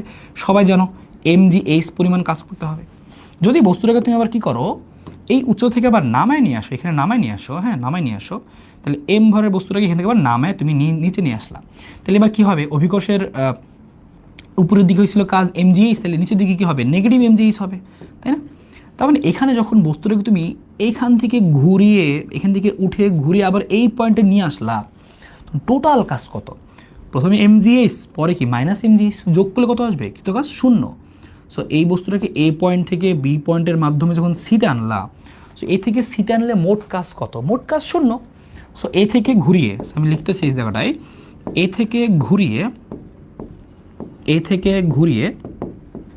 সিতে আনলে, এ থেকে বি ঘুরিয়ে সিতে আনলে এখানকার কাজ বা হচ্ছে কৃত কাজটা কী হয়? কৃত কাজটা 0 হয়। সো যদি কখনো এরকম ঘটনা তুমি দেখো যে কোনো একটা বিন্দুতে একটা বস্তু ছিল, ওই বিন্দু থেকে একটা বস্তুকে বিভিন্ন পথে ঘুরায় টুরায় তুমি কী করছো? এসিতে আনছো। নট দ্যাট যে এভাবে আনতে হবে, তুমি অন্যভাবে আনতে পারতা, যেমন ওই বস্তুটা এমনি উঠে এমনি বিভিন্ন জায়গায় ঘুরে মুড়ে কী হয়েছে, আবার এইখানে আসছে, এভাবে আসছে, হ্যাঁ এভাবে তুমি এখানে আসছে, গেছিলো এই দিক দিয়ে কিন্তু আসছে এভাবে, তারপরেও দেখা যাবে কাজের মানটা 0। সো যেই সকল বলের ক্ষেত্রে দেখা যাবে এরকম ঘটনা ঘটতেছে, একটা বস্তুকে বিভিন্ন পয়েন্ট দিয়ে তুমি ঘুরে টুরে আগের জায়গায় আনতেছো এবং কাজ 0 পাচ্ছ, সেইটাকে আমরা বলি সংরক্ষণশীল বল দ্বারা কাজ। সংরক্ষণশীল বল যেমন কী হইতে পারে? উদাহরণটা তোমার তো লাগবে, বিশেষ করে উদাহরণটা তোমার লাগবে। সো উদাহরণটা কি? উদাহরণটা হচ্ছে মহাকর্ষ বল দ্বারা কাজ বা হচ্ছে অভিকর্ষ বল দ্বারা কাজ, হ্যাঁ মহাকর্ষ বল দ্বারা কাজ বা হচ্ছে অভিকর্ষ বল দ্বারা কাজ, হ্যাঁ অভিকর্ষ বল দ্বারা কাজ অভিকর্ষ বল দ্বারা কাজ, অভিকর্ষ বল দ্বারা কাজ। তারপরে আরও কি আছে, স্প্রিং, আরও কি আছে স্প্রিং, আমি আরও উদাহরণ লিখে দিচ্ছি এদিকে। আরও কি হতে পারে, যে আদর্শ স্প্রিং। সো আদর্শ স্প্রিং, আদর্শ স্প্রিং। সো স্প্রিংকে তুমি যদি টানো, তাহলে একটা স্প্রিং আছে মনে করো, হ্যাঁ, স্প্রিংকে তুমি টানলা, সো টানলে হাফ কে এক্স স্কোয়ার কাজ হবে, বিপরীত দিকে কাজ হবে মাইনাস হাফ কে এক্স স্কোয়ার, সো কৃতকাজ শূন্য হবে। সো আদর্শ স্প্রিং। বা তুমি বলতে পারো তড়িৎ বল, হ্যাঁ, তড়িৎ বল, দুইটা চার্জের মধ্যে স্থির তড়িৎ বল, তড়িৎ বল বা চুম্বক বল, হ্যাঁ, তড়িৎ বল বা হচ্ছে চুম্বক বল। সো উদাহরণগুলো তুমি লিখে রাখো। সেগুলো হচ্ছে কি, যে আমাদের কিসের উদাহরণ, যে সংরক্ষণশীল বলের উদাহরণ। সো তুমি কি মনে রাখতে পারো, অসংরক্ষণশীল বলের উদাহরণ কোনটা? হ্যাঁ, অসংরক্ষণশীল বলের উদাহরণটা কোনটা হবে? অসংরক্ষণশীল বল হবে হচ্ছে যেটার ক্ষেত্রে মনে করো একটা বস্তু এখানে আছে, একটা বস্তুকে তুমি এ থেকে বিতে নিচ্ছ, আবার কি করলা, বস্তুটাকে তুমি বি থেকে এতে নিয়ে আসলা, হ্যাঁ, এই বস্তুটা ঘুরে আনলে কাজের মানটা আর শূন্য তুমি পাবা না, শূন্য হবে না। সো এখানে যখন শূন্য হবে না, তখন সেগুলোকে বলি আমরা অসংরক্ষণশীল বল। এখানে শক্তির সংরক্ষণশীলতার নীতি দেখা যায় কি পালিত হয় না, অসংরক্ষণশীল বল। বা হচ্ছে দেখা যায় এখানকার কাজের মানটা এরকম এই পথের উপর নির্ভর করে, এখানকার কাজের মানটা পথের উপর নির্ভর করে না। সো এটাও ইম্পর্টেন্ট পয়েন্ট, লিখে রাখো যে পথের উপর নির্ভর করে না, নির্ভর করে অবস্থানের উপরে, কোন বিন্দুতে ছিল আবার কোন বিন্দুতে আসলো, কোন বিন্দুতে উঠলো। সো পথের উপর নির্ভর করে না, কোন পথ দিয়ে গেলা, মনে করো এখান থেকে ডাইরেক্ট উঠলা বা এখান থেকে এসে এখানে উঠলা, একই কথা। সো পথের উপর নির্ভর করে না, এটা হচ্ছে পথের উপর নির্ভর করে না, এটা এই বলটা পথের উপর নির্ভর করে না, হ্যাঁ। সো পথের উপর নির্ভর করে না, আমি স্প্রিং একটু মেসেজ দিচ্ছি, তার সুবিধা হবে। পথের উপর নির্ভর করে না, এখানে কিন্তু পথের উপর নির্ভর করে, হ্যাঁ। তুমি মনে করো ঘর্ষণ বল, উদাহরণ কি, এখানকার উদাহরণ হচ্ছে এরকম, এটার উদাহরণ হচ্ছে এই অসংরক্ষণশীল বলের উদাহরণ হচ্ছে ঘর্ষণ বল, হ্যাঁ। এখানে আছে কি আমাদের, যে ঘর্ষণ বল, ঘর্ষণ বল, তারপরে কি আছে সান্দ্র বল, হ্যাঁ, সান্দ্র বল, সান্দ্র বল, হ্যাঁ, সান্দ্র বল, সান্দ্র বল। সো ঘর্ষণ বল, সান্দ্র বল, এগুলো হচ্ছে আমাদের কি, এই ঘর্ষণ বল, সান্দ্র বল হচ্ছে আমাদের যে অসংরক্ষণশীল বল। কারণ তুমি যখন এ থেকে বিতে যাবে একটা ঘর্ষণ হবে, আবার বি থেকে যখন এতে আসবা, বি থেকে যখন আবার এতে আসবা, তখনও ঘর্ষণ উৎপন্ন হবে। এ থেকে বিতে গেলেও ঘর্ষণ, বি থেকে এতে আসলে আবার ঘর্ষণই হবে। এমন না এ থেকে বিতে গেলা ঘর্ষণ হইলো, বি থেকে এতে আসলে ঘর্ষণ কমে যাবে, তা না, তুমি যখন বি থেকে এ পদ দিয়ে আসবা আবার ঘর্ষণই হবে। সো এখানে আর শূন্য হবে না। সো ঘর্ষণ বল বা সান্দ্র বল হচ্ছে অসংরক্ষণশীল বল। সেখানে বলছে কোনটি সংরক্ষণশীল বল, চুম্বকীয় বল, অভিকর্ষ, অভিকর্ষণ আছে। সো এখানে অভিকর্ষ বল, আমার অপশনটার মধ্যে একটু ঝামেলা আছে, আমরা এটা ঠিক করে, বেশি অ্যাকুরেট হচ্ছে অভিকর্ষ বল। সো এটাকে আমরা কারেকশন করে, এটাই দিয়ে দিচ্ছি, বা আমরা এটাকে চুম্বকীয় বল দিয়ে লাগিয়ে দিতে পারি, বা অভিকর্ষ বলটা বেশি কারেক্ট আর কি। সো অভিকর্ষ বলটা দিতে পারো। সো অপশনটার মধ্যে একটু ঝামেলা আছে, কিন্তু পুরো ঘটনা তোমাকে বুঝাই দিলাম যে ঘর্ষণ বল, সান্দ্র বল এরা কি অসংরক্ষণশীল বল, আর এরা হচ্ছে এই যে মহাকর্ষ বল, অভিকর্ষ বল বা হচ্ছে তড়িৎ বল, আদর্শ স্প্রিং, এরা কি, এরা হচ্ছে সংরক্ষণশীল বল। সো এটা কিন্তু খুবই ইম্পর্টেন্ট, খুবই ইম্পর্টেন্ট, এটা মাথায় রাখতে হবে। সো ক্লিয়ার কিনা কমেন্টে জানাও, ক্লিয়ার কিনা কমেন্টে জানাও, ক্লিয়ার কিনা গাইস কমেন্টে জানাও। হ্যাঁ, অভিকর্ষণ, অভিকর্ষ বল হবে বিশেষ করে, হ্যাঁ অভিকর্ষ বল হবে, কারেক্ট। হ্যাঁ সবারটা হয়েছে, অনেকেই তোমরা উত্তর দিচ্ছ ডি, ভেরি গুড। ওকে, সো আমি পরটা চলে যাচ্ছি, বলছি নির্দিষ্ট ভরের কোনো গ্যাসের আয়তন প্রকাশে, এটা হচ্ছে আমাদের সেই চাপ, আয়তন, তাপমাত্রা থেকে আসছে, যে হচ্ছে নির্দিষ্ট আয়তন প্রকাশে কি উল্লেখ করার প্রয়োজন, আয়তন প্রকাশ করে আমরা কি চাপ, তাপমাত্রা এগুলো উল্লেখ করে দিব আমরা। সো এখানে কিন্তু আরও প্রশ্ন কি কি আসতে পারে, হ্যাঁ, এই আমরা হচ্ছে চাপ, তাপমাত্রা তো উল্লেখ করব, আরও প্রশ্ন কি আসতে পারে এখান থেকে, আমাদের আরও প্রশ্নগুলো পড়াশোনা কি করা লাগতে পারে, বয়েলের পড়াশোনা করতে হতে পারে, লিখে দিচ্ছি।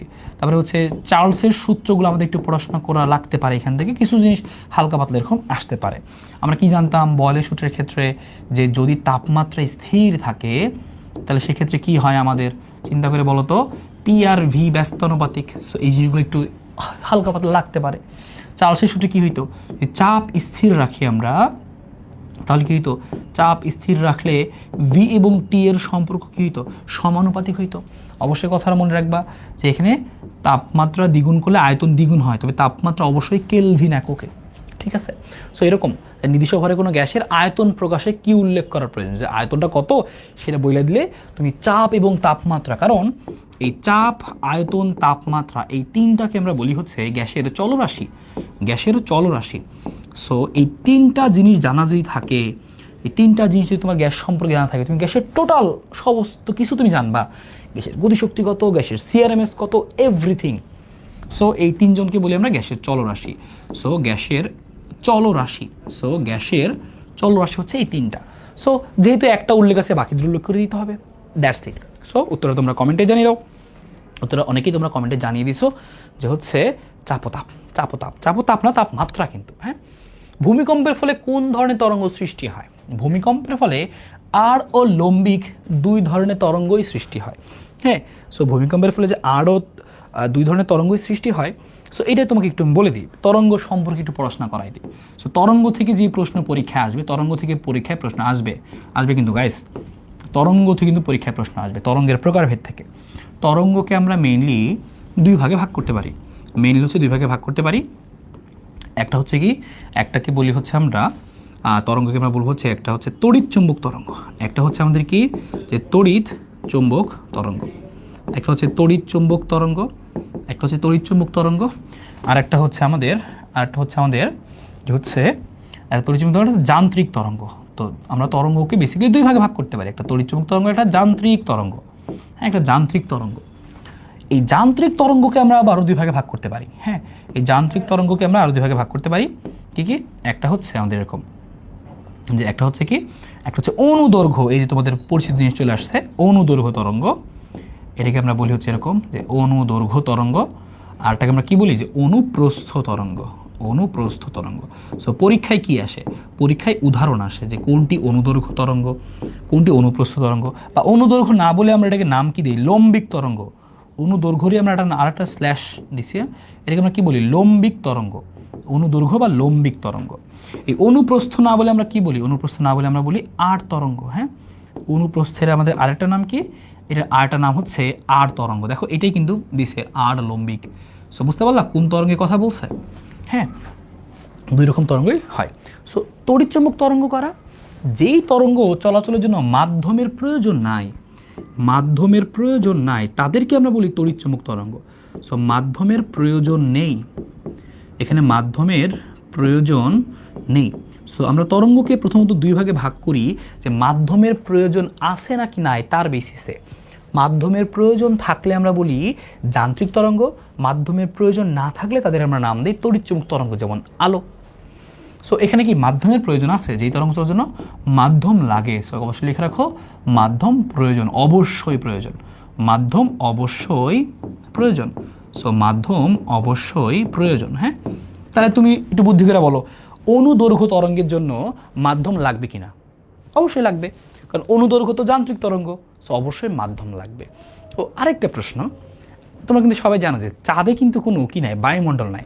সো চাঁদে কোনো মাধ্যম নাই। তুমি যদি কথা বলো, আমি এখানে কথা বললে পাশে যদি এখানে কাব্যভাবে দাঁড়িয়ে থাকে, অবশ্যই কথাটা শুনতে পাবে, কারণ এখানে কি মাধ্যম আছে। সো মাধ্যমের সাহায্যে কথাটা বা তরঙ্গটা পৌঁছাচ্ছে। সো চাঁদে যদি আমরা 2জন যাই, আমি কথা বলি, যতই কাব্য ভাইকে ডাক দিই যে কাব্য ভাই আসেন, উনি কিছু শুনতে পাবে না, কারণ কি এখানে কোনো মাধ্যম নাই। কারণ মাধ্যম না থাকলে কি হবে, মাধ্যম না থাকলে কিন্তু কথাটা তরঙ্গটা যাইতে পারবে না, যাইতে না বলে শুনতেও পারবে না, এই হচ্ছে কথা। সো চাঁদে কিন্তু এই জন্যই আমরা কথা শুনতে পাবো না, কারণ চাঁদে কোনো বায়ুমণ্ডল নেই, কোনো মাধ্যম নেই। কারণ এই শব্দ যে কথাটা যে বললাম, শব্দ তরঙ্গ, এটা কিন্তু একটা অনুদৈর্ঘ্য তরঙ্গ। সো উদাহরণ কি, অনুদৈর্ঘ্য তরঙ্গের উদাহরণ কি? সো উদাহরণগুলো মাস্ট ইম্পর্টেন্ট, উদাহরণগুলো পরীক্ষায় আসে। অনুদৈর্ঘ্য তরঙ্গ, হ্যাঁ, অনুদৈর্ঘ্য তরঙ্গ, শব্দ তরঙ্গ। অনুদৈর্ঘ্য তরঙ্গ উদাহরণ কি, শব্দ তরঙ্গ। এই শব্দ তরঙ্গ এটা হচ্ছে আমাদের কি, অনুদৈর্ঘ্য তরঙ্গ। আর অনুপ্রস্থ তরঙ্গের উদাহরণ কি, যেমন পানি তরঙ্গ, যে পানিতে যদি ঢিল মারো তাহলে পানি তরঙ্গ, বা হচ্ছে আমরা বলতে পারি আলো তরঙ্গ। আলো হচ্ছে আমাদের কি, এই আর তরঙ্গ, সো আলো তরঙ্গ। হ্যাঁ, বা হচ্ছে কি টানাতার, হ্যাঁ, টানাতারে সৃষ্ট তরঙ্গ, টানাতারে সৃষ্ট তরঙ্গ, টানাতারে সৃষ্ট তরঙ্গ। হ্যাঁ, টানাতারে সৃষ্ট তরঙ্গ, সো টানাতারে সৃষ্ট তরঙ্গ।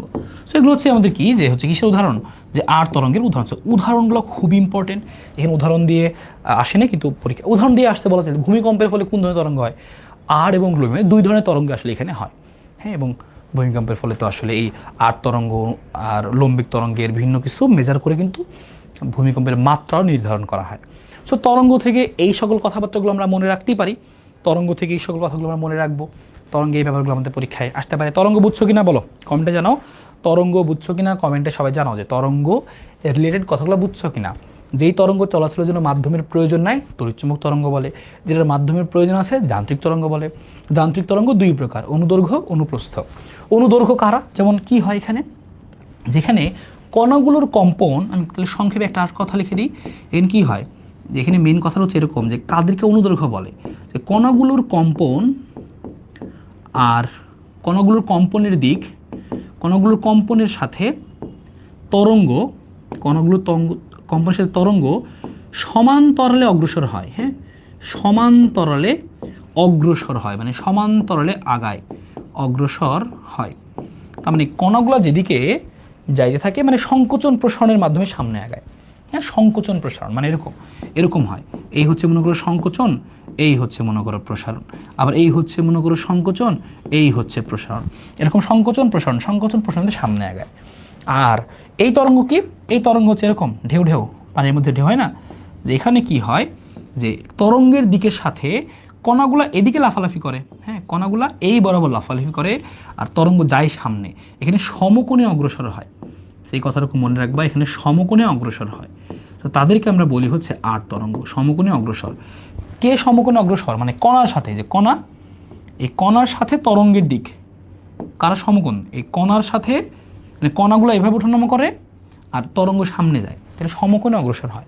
কণা আর তরঙ্গ লিখে রাখো, কারা সমকোণে অগ্রসর হয়, কণা ও তরঙ্গ সমকোণে অগ্রসর হয়।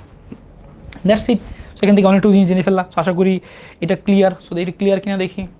হ্যাঁ, অনেকেই জানাইছো clear clear clear. Lima, Farzana, Riju,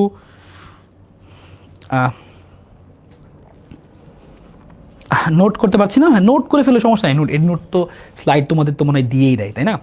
so no problem, no problem, লিখে ফেলো, এই লিখে ফেলো, এই কই গেল, ওয়েট, তোমাকে লেখার জন্য টাইম দিই, বাচ্চা এটা লেখার জন্য টাইম পেতেছে না, টাইমই টাইম, লেখো লেখো, ঠিক আছে? এই তুমি লিখতে থাকো, আমি তোমাদের কমেন্ট পড়ি, ঠিক আছে?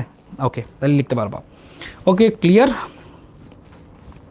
আর তানিয়া বলছো ক্লিয়ার, ওকে। আরও লম্বিক তরঙ্গ অনেক অ্যান্সার দিছো, প্রেশার টেম্পারেচার, ওকে গুড। ভাই এতগুলো সিস্টারের মধ্যে আমি একমাত্র ব্রাদার, মিয়া কি বলো, এরকম কথা? বন্দিপুর আসলে আমার নামই চেঞ্জ হয়ে গেছে, ঠিক আছে? তোমাদের নার্সিংয়ের ক্লাস নিবো দেখি আমার নাম নার্স ভাইয়া হয়ে গেছে, ঠিক আছে? তুমি আবার কি বলতেছো যে তুমি একমাত্র ব্রাদার, আমিও তোমার সাথে আছি, নো প্রবলেম, ঠিক আছে?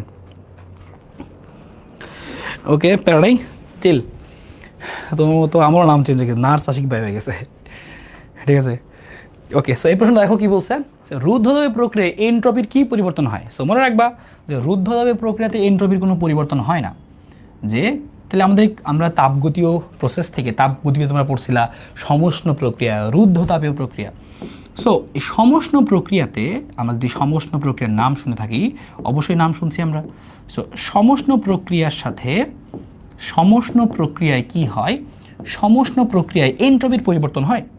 এই সমষ্ণ প্রক্রিয়াতে এনট্রপি পরিবর্তন হয়। এনট্রপি পরিবর্তন হয়, এনট্রপি পরিবর্তন হয়, এনট্রপি পরিবর্তন হয়, এনট্রপি পরিবর্তন হয়। আর কোন প্রক্রিয়ায় এনট্রপি পরিবর্তন হয় না? এটা হচ্ছে রুদ্ধতাপীয় প্রক্রিয়ায় হয় না। সো রুদ্ধতাপীয় প্রক্রিয়া সম্পর্কে আমরা পরবর্তী আরও ডিটেলস পড়বো, যেগুলো আমাদের লাগবে, একটু এখনই বলে দিচ্ছি, সমস্যা নেই। আর রুদ্ধতাপীয়তে কি হয়, যে এনট্রপির পরিবর্তন হয় না। হ্যাঁ, এনট্রপি স্থির থাকে, এনট্রপি স্থির থাকে, এনট্রপি স্থির থাকে, অর্থাৎ এনট্রপির পরিবর্তন শূন্য হয়, ডেল এস ইকুয়াল টু 0 হয়। এনট্রপি মানে কি ভাই? এনট্রপি মানে কি? এনট্রপি মানে হচ্ছে কোনো একটা সিস্টেম কতটুকু বিশৃঙ্খল, সেই জিনিসটা মানে ডিসঅর্ডারনেসটা পরিমাপ করার জন্য আমরা যে রাশির সাহায্য নিই তাকে আমরা বলি এনট্রপি। কোনো একটা সিস্টেম, মানে কোনো একটা রুম বা কোনো একটা এনভায়রনমেন্ট, যেমন একটা সিস্টেম বলতে পারো তুমি, কতটুকু শৃঙ্খল বা বিশৃঙ্খল সেটা আমরা তো পরিমাপ করতে চাই, সেটা পরিমাপ করবো এনট্রপি দিয়ে। এনট্রপি বেশি মানে কি? বিশৃঙ্খলা বেশি।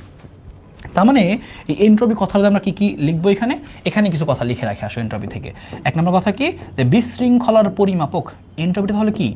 বিশৃঙ্খলার পরিমাপক। এনট্রপিটা কি? বিশৃঙ্খলার পরিমাপক। তারপরে হচ্ছে আমরা কি বলতে পারি, শক্তি রূপান্তরের অক্ষমতা।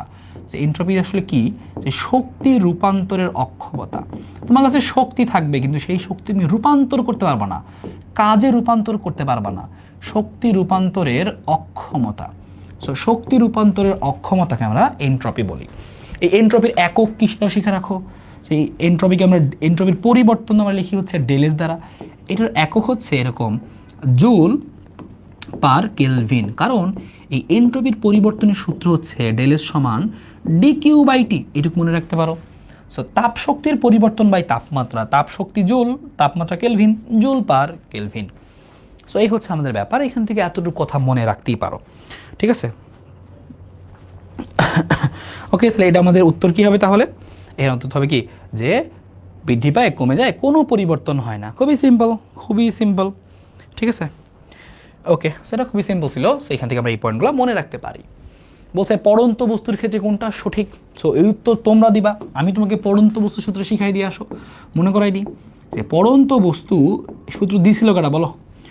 পড়ন্ত বস্তুর সূত্র কে দিছে, আশিক ভাইয়া নাকি গ্যালিলিও বলো? সো পড়ন্ত বস্তুর সূত্র, সো পড়ন্ত বস্তুর 3টি সূত্র ছিল কিন্তু, হ্যাঁ, পড়ন্ত বস্তুর 3টি সূত্র। সো গ্যালিলিও কিন্তু পড়ন্ত বস্তু সম্পর্কে 3টা সূত্র দিছিল। 1 নম্বর সূত্র কি বলছিল? 1 নম্বর সূত্রে গ্যালিলিও বলছিল যে মুক্তভাবে বিনা বাধায়, এই মনে করো আমার ফোনটার এই হচ্ছে মার্কারটা যে ফালাই দিই, তাহলে কোনটা আগে পড়বে বলো? আবার বললো না যে ভাই সত্যি ফালাই দেন। এবার এই দুটোকে একসাথে ফালাই দিই, নর্মালি আমরা কি দেখি, যেটা ভারী সেটা আগে পড়ে আর যেটা পাতলা সেটা আস্তে আস্তে পড়ে। কিন্তু গ্যালিলিও বলছে no no my dear brother and sister, এরকম হবে না। যদি তুমি দুইটা বস্তুকে একসাথে ফালাই দাও তাহলে দুইটা বস্তু একই সাথে মাটিতে পড়বে, অর্থাৎ দুইটা বস্তু সমান সময়ে সমান পথ যাবে যদি সেটা কি হয়, বিনা বাধায় পড়ে। আমাদের এখানে তো বাতাস টাতাস আছে, বাধা আছে। যদি তুমি এই এক্সপেরিমেন্টটা একটা বায়ুশূন্য একটা কোনো মাধ্যম নাই এমন একটা রুমে করতে পারো, একটা পাথর একটা কাগজ একসাথেই পড়বে। সো এই এক্সপেরিমেন্টটা তোমাকে চাইলে কিন্তু ইউটিউবে ভিডিও দেখতে পারো, নাকি মজার সুন্দর, তাই না? সো এইটা কিন্তু উনি এক্সপেরিমেন্ট না করেই নিজে কিন্তু কল্পনা করে, নিজের কল্পনা শক্তি কাজে লাগে কিন্তু জিনিসটা বলছে, এবং আমরা বাস্তবে এক্সপেরিমেন্ট করে সেটাই পেয়েছি। সো এই কথাটা মনে রাখতে পারো যে বিনা বাধায় পড়ন্ত বস্তু, বিনা বাধায় পড়ন্ত বস্তু। সো এই কথাটা বারবার লিখবো না, প্রথমে একবার লিখে নিচ্ছি।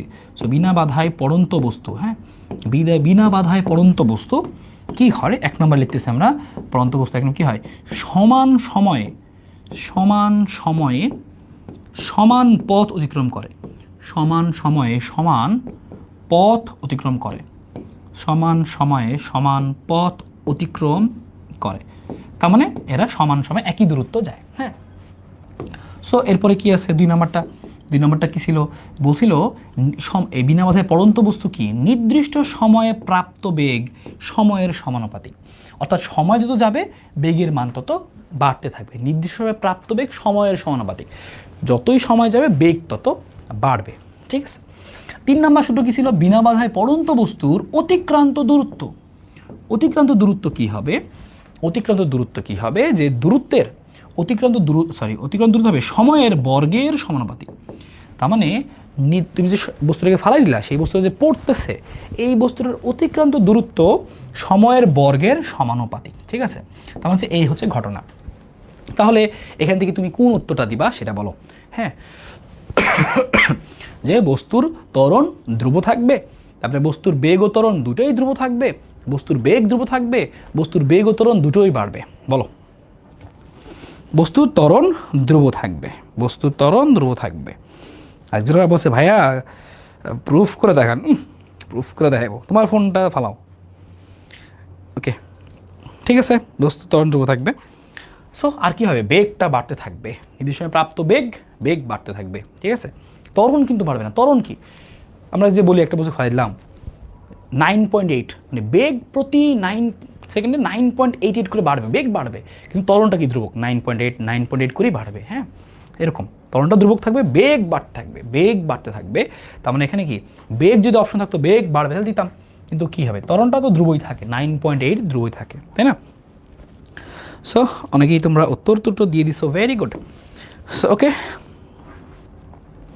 ওকে, এবার আলোক বর্ষ কিসের একক, আলোক বর্ষ কিসের একক, দূরত্বের একক। মনে রাখবা এই আলোকবর্ষ এটাকে বলি আমরা লাইট ইয়ার। আলোকবর্ষ মানে কি লাইট ইয়ার। সো এটা ইয়ার দেখে অনেকে ভাবে সময়ের একক ইয়ার, হ্যাঁ এটা অনেক সময় আছে, কিন্তু অনেকে ভাবে সময়, নো, লাইট হচ্ছে দূরত্ব। এক লাইট ইয়ার মানে কত মিটার জানো? এক লাইট ইয়ার মানে হচ্ছে 9.46 × 10⁻12 কিলোমিটার, হিউজ দূরত্ব।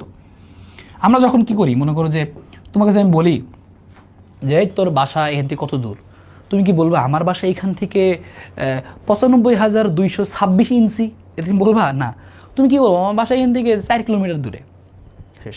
কারণ এটা বড় একটা দূরত্ব, তুমি ছোটো একটা সংখ্যা দিয়ে বললে তোমার জন্য ইজি হয়, কিন্তু ইঞ্চি সেন্টিমিটার বলতে গেলে কষ্ট। এবার আমি তোমার জিজ্ঞাসি যে বল দেখি যে পৃথিবী থেকে ওই একটা গ্যালাক্সির দূরত্ব কত, তুমি যদি কিলোমিটার বলতে চাও তোমার খবর হয়ে যাবে, তোমাকে 9 পয়েন্ট এরকম 10⁻, মনে করো যে 12, 13, 14, 15, 20 হিউজ দূরত্ব তুমি উচ্চারণ করে বলতে চাও, এত হাজার এত লাখ কোটি কিলোমিটার। সো ব্যাপারটা টাফ। সো এই জন্য যেহেতু অনেক বিশাল বিশাল দূরত্ব, একটা গ্রহ থেকে আরেকটা গ্রহ বা নক্ষত্র থেকে নক্ষত্রের দূরত্ব অনেক হিউজ দূরত্ব, তখন আসলে হিসাবের বলার সুবিধার জন্য আমরা আরও একটা একক প্রচলন করছি, সেটা হচ্ছে কি লাইট ইয়ার। 9.46 × 10⁻12 কিলোমিটার, বুঝতে পারছো, হিউজ দূরত্ব। সো লাইটের মানে কি? লাইটের মানে হচ্ছে যে আলো এক বছরে কতটুকু দূরত্ব যায়, যে আলো এক বছরে, হ্যাঁ আলো এক বছরে, আলো এক বছরে কতটুকু দূরত্ব যায়, আলো এক বছরে যতটুকু দূরত্ব যায়, হ্যাঁ লাইট ইয়ার মানে কি? আলো এক বছরে যতটুকু দূরত্ব যায়, আলো এক বছরে যতটুকু দূরত্ব অতিক্রম করে, আলো এক বছরে যতটুকু দূরত্ব অতিক্রম করে, আলো এক বছরে যতটুকু দূরত্ব অতিক্রম করে, হ্যাঁ সেটাকে বলি হচ্ছে আমরা কি লাইট ইয়ার, হ্যাঁ লাইট ইয়ার, আলোকবর্ষ। আলোকবর্ষ, আলো এক বছরে যতটুকু যাবে, চিন্তা করো আলো 1 সেকেন্ডে যায়, চিন্তা করছো আলো 1 সেকেন্ডে যায় 3 × 10⁸ মিটার, 1 সেকেন্ডে এত মিটার যায়, 30 কোটি মিটার না 3 কোটি মিটার, হিউজ দূরত্ব, কত দূর চিন্তা করো। তাহলে চিন্তা করো যে এক বছরে কত দূরত্ব যাবে, এই যে হিউজ এত দূরত্ব যায়। সো আজকে থেকে মনে রাখবা আলোকবর্ষ কিসের একক? দূরত্বের একক, অবশ্যই সময়ের একক না। সো সবাই এখানে দূরত্ব বলছো, হ্যাঁ ভেরি গুড, সবাই দূরত্ব বলছো, ভেরি গুড। ওকে, সো এই ছিল আমাদের এইখানকার জিনিসগুলো। সো আজকের এই আমাদের এই ক্লাসটা, আমাদের এই হচ্ছে nursing physics question bank solving series ক্লাসটা কেমন লাগলো সবাই কমেন্ট করে জানাও যে আজকের আমাদের এই নার্সিং ফিজিক্সের ক্লাসটা কেমন লাগলো। আমি হচ্ছে খুব অল্প সময় যেহেতু আমাদের, সো আমরা চেষ্টা করেছি যে এই বিগত 2 বছরে যে প্রশ্নগুলো আসলো, তোমার কি একবারও মনে হয়েছে ভাই এত কঠিন প্রশ্ন? একবার কি মনে হয়েছে, আদৌ কি মনে হয়েছে কোনোটা কঠিন প্রশ্ন? ম্যাক্সিমাম প্রশ্ন তুমি কিন্তু চাইলে কি করতে পারো যে কমন সেন্স দিয়ে দিতে পারতেছো, কিন্তু পাশাপাশি জেনে রাখো যে ভাই হ্যাঁ এই টপিকগুলো আসে, তোমাকে আমি কিছু অ্যানালাইসিস করে দিয়েছি যে আলোর কিছু প্রশ্ন আসে, তারপর হচ্ছে তাপ থেকে কিছু প্রশ্ন আসে, অভিকর্ষ ত্বরণ থেকে কিছু প্রশ্ন আসে, সংরক্ষণশীল অসংরক্ষণশীল দিয়ে প্রশ্ন আসে, প্রত্যাবর্তী অপ্রত্যাবর্তী প্রক্রিয়া দিয়ে কিছু প্রশ্ন আসে, তারপরে হচ্ছে যে সবল বল দুর্বল নিউক্লিয় বল, হ্যাঁ এগুলো দিয়ে কিছু প্রশ্ন আসে, হ্যাঁ এগুলো দিয়ে কিছু প্রশ্ন আসে। তো তুমি যদি এই টপিকগুলোই মানে হচ্ছে কী বলে এটাকে আমরা যে মৌলিক বল, এই মৌলিক বল তোমার দেখবা মৌলিক বল থেকে অনেক প্রশ্ন আসে, হ্যাঁ মৌলিক বল। সো তোমার সবাই কমেন্টে জানাও কেমন লাগলো, যারা একদম ফার্স্ট থেকে লাস্ট পর্যন্ত ক্লাসটা করছো, কেমন লাগলো আশিক ভাই আর নার্সিং ফিজিক্সের ক্লাস, কমেন্টে জানাও। সো এই মৌলিক বল থেকে কিছু প্রশ্ন আসে, যেমন হচ্ছে তোমার সবাই মৌলিক বলের নাম জানো কি, যে মহাকর্ষ বল, হ্যাঁ এগুলো থেকে প্রচুর প্রশ্ন আসে, মহাকর্ষ বল, তারপরে কি যে হচ্ছে আমাদের আছে হচ্ছে তড়িৎ চুম্বকীয় বল, হ্যাঁ তড়িৎ চুম্বক বল, তড়িৎ চুম্বকীয় বল, চুম্বকীয়, সো তড়িৎ চুম্বকীয় বল, তড়িৎ চুম্বকীয় বল, পাশাপাশি হচ্ছে আমাদের আছে মহাকর্ষ বল, তড়িৎ চুম্বকীয় বল, পর কি আছে দুর্বল নিউক্লিয় বল, সো দুর্বল নিউক্লিয় বল, এগুলা থেকে যে বৈশিষ্ট্য, এগুলোর বৈশিষ্ট্য থেকে প্রচুর প্রশ্ন আসে। তো সেখানে আমরা আস্তে ধীরে সব তোমাকে বলে দিব যে কোন তোমার জিনিস পড়তে হবে, কোন জিনিস তোমার মুখস্থ করতে হবে, তখন তুমি দেখবা খুব ইজিলি কোনো প্যারা ছাড়াই তুমি পারতেছো। সবল নিউক্লিয় বল, হ্যাঁ বল, সো এগুলোর বৈশিষ্ট্য আমাদের পড়তে হয়, এগুলোর বৈশিষ্ট্য যেটা কোন কণা বিনিময় করে, পাল্লা কত, হ্যাঁ ইত্যাদি। সো এগুলোর বৈশিষ্ট্যগুলো খুবই ইম্পর্টেন্ট, ভেরি ভেরি ইম্পর্টেন্ট, হ্যাঁ সো এগুলো আমাদের আসে। সো কমেন্টে জানাও। সো আমি ফার্স্টে এগুলো দেখি কি বললাম। হ্যাঁ ওকে ফারিয়া ভালো লাগছে ভাইয়া, সিরি খুব ভালো, আরিফ চৌধুরী ভালো, হ্যাঁ তানজিয়া খুব ভালো লাগছে ভাইয়া, তারপরে সোমো আছে আমাদের সাথে, আলহামদুলিল্লাহ ভালো, শিফা আলহামদুলিল্লাহ ভালো, খুবই ভালো লাগলো। ফয়সাল এবং হচ্ছে জুমানা, তুলি শুরু থেকে আমাদের সাথে ছিল। হ্যাঁ তুলি, ওকে আলহামদুলিল্লাহ ভালো ভাইয়া। হ্যাঁ এরকম প্রশ্নই আসবে, ফাতিহা বেগম এরকম প্রশ্ন আসবে, ইনশাল্লাহ আমরা পারবো। সো আশা করি একটা আইডিয়া পেয়ে গেলা যে আসলে আলটিমেটলি আমাদের নার্সিংয়ে আসলে কী ধরনের প্রশ্নগুলো আমাদের আসলে একটু আসে। সো একটা আইডিয়া পেয়ে গেছো এখান থেকে। সো এই ধরনের প্রশ্নগুলো আমাদের মোটামুটি ঘুরে ফিরে আসবে, দুইটা বছরের প্রশ্ন কিন্তু দেখছো। সো আহামরি কোনো প্রশ্নই আসলে আসে না, কিন্তু কিছু জিনিস একটু শিখে রাখতে হবে। So, সেগুলো আমরা তোমাদেরকে শিখাই দিব, বলে দিব, no problem. So next class তোমাদের সাথে নিতে আসবে আমাদের সবার সবার প্রিয় ফারিয়া আপু, কিন্তু তোমাদের সাথে থাকতেছে নেক্সট ক্লাসে। সো এরপরে তোমরা কিন্তু আমাদের অবশ্যই, যে তোমরা অলরেডি কিন্তু জেনেই গেছো যে আমাদের কিন্তু লাস্ট আওয়ার নার্সিং প্রিপারেশনের জন্য কিন্তু আমরা কিন্তু তোমাদের জন্য একটা খুব গুছিয়ে মাত্র 699 টাকায়, ভাই ভাই তুমি এইগুলোর দামই কিন্তু চিন্তা করতে পারছো 699 টাকার বেশি হবে। সো তার মধ্যে তুমি আরও সব কিছু পাচ্ছ। সো লাভে লাভ, উইন অ্যান্ড উইন। হ্যাঁ তোমাদের জন্য উইন অ্যান্ড উইন সিচুয়েশন, ঠিক আছে। সো আশা করি সো তোমরা খুব দ্রুত যুক্ত হয়ে যাবে। আমরা খুব দ্রুতই আসি, খুব গুছিয়ে আমরা এটা যেন খুবই কাজ করতেছি ব্যাক এন্ডে। তোমাদের জন্য প্রশ্ন ব্যাংক গোছানো, মডেল টেস্ট গোছানো, যেন তোমাদের খুবই সুন্দর গোছানো একটা আমরা কোর্স উপহার দিতে পারি। সো অবশ্যই তোমরা দেরি করো না, যুক্ত হয়ে যাও। যাদের একটু হচ্ছে পিছনের দিনগুলোতে গ্যাপ ছিল, তোমরা ভয়ে বিভিন্ন বিভিন্ন চ্যাপ্টার পড়োইনি, কিন্তু এখানে কিন্তু দেখছো একটু সামান্য এফোর্ট দিলে তুমি অনেক ভালো করতে পারবা, ফাস্ট হয়ে যেতে পারো এরকম। সো ঠিক আছে, সো অবশ্যই খুব দ্রুত যুক্ত হয়ে যাও আমাদের সাথে। এবং আজকের যারা ক্লাসটি করে ফেললে সুন্দর করে অবশ্যই সবার নোট আমি কিন্তু দেখতে চাই, অবশ্যই সবার নোট আমি চেক করব। অবশ্যই আমাদের গ্রুপে সবাই নোট পোস্টটা করে দিবে। এবং টপ 3 কিন্তু আমাদের যে এই স্পেশাল গিফটগুলো, বন্দিবাসলা ডায়েরি এবং নার্সিং ড্রিমার্সের টি শার্ট, ঠিক আছে, সেটা পেয়ে যাবে। সো কেন তুমি মিস করবে, এটা অবশ্যই মিস করবে না। আর অবশ্যই সবাইকে রিকোয়েস্ট করবো, অবশ্যই বন্ধুদেরকে জানিও যে আমরা যেভাবে গুছিয়ে তোমাদেরকে এই জিনিসগুলো দিচ্ছি, অন্যান্য জায়গায় তুমি অনেক বেশি গোছানো পাবে, অনেক বেশি গোছানো পাবে, এবং টাকা তো খুবই সামান্যই, গিফট তুমি তার থেকে বেশি পাচ্ছ। সো এই হচ্ছে আমাদের জিনিস। তো সবাইকে ধন্যবাদ, সবাইকে ধন্যবাদ জানাচ্ছি এত কষ্ট করে শেষ পর্যন্ত থাকার জন্য, ঠিক আছে। সো সবাই ভালো থাকো, সুস্থ থাকো, সবার সাথে দেখা হবে আমাদের হচ্ছে পরবর্তী ক্লাসে। আর আশিক ভাইয়ের ক্লাস কেমন লাগলো অবশ্যই রিভিউ দিও, অবশ্যই সবাই রিভিউ দিও, তোমাদের রিভিউর অপেক্ষায় থাকবো। কেমন লাগলো আজকের ক্লাসটি, আমাদের হচ্ছে নার্সিং ফিজিক্সের আজকের ক্লাসটি, ঠিক আছে। সো ঠিক আছে, সবাই ভালো থাকো, সবার জন্য শুভকামনা রইল। আল্লাহ হাফেজ।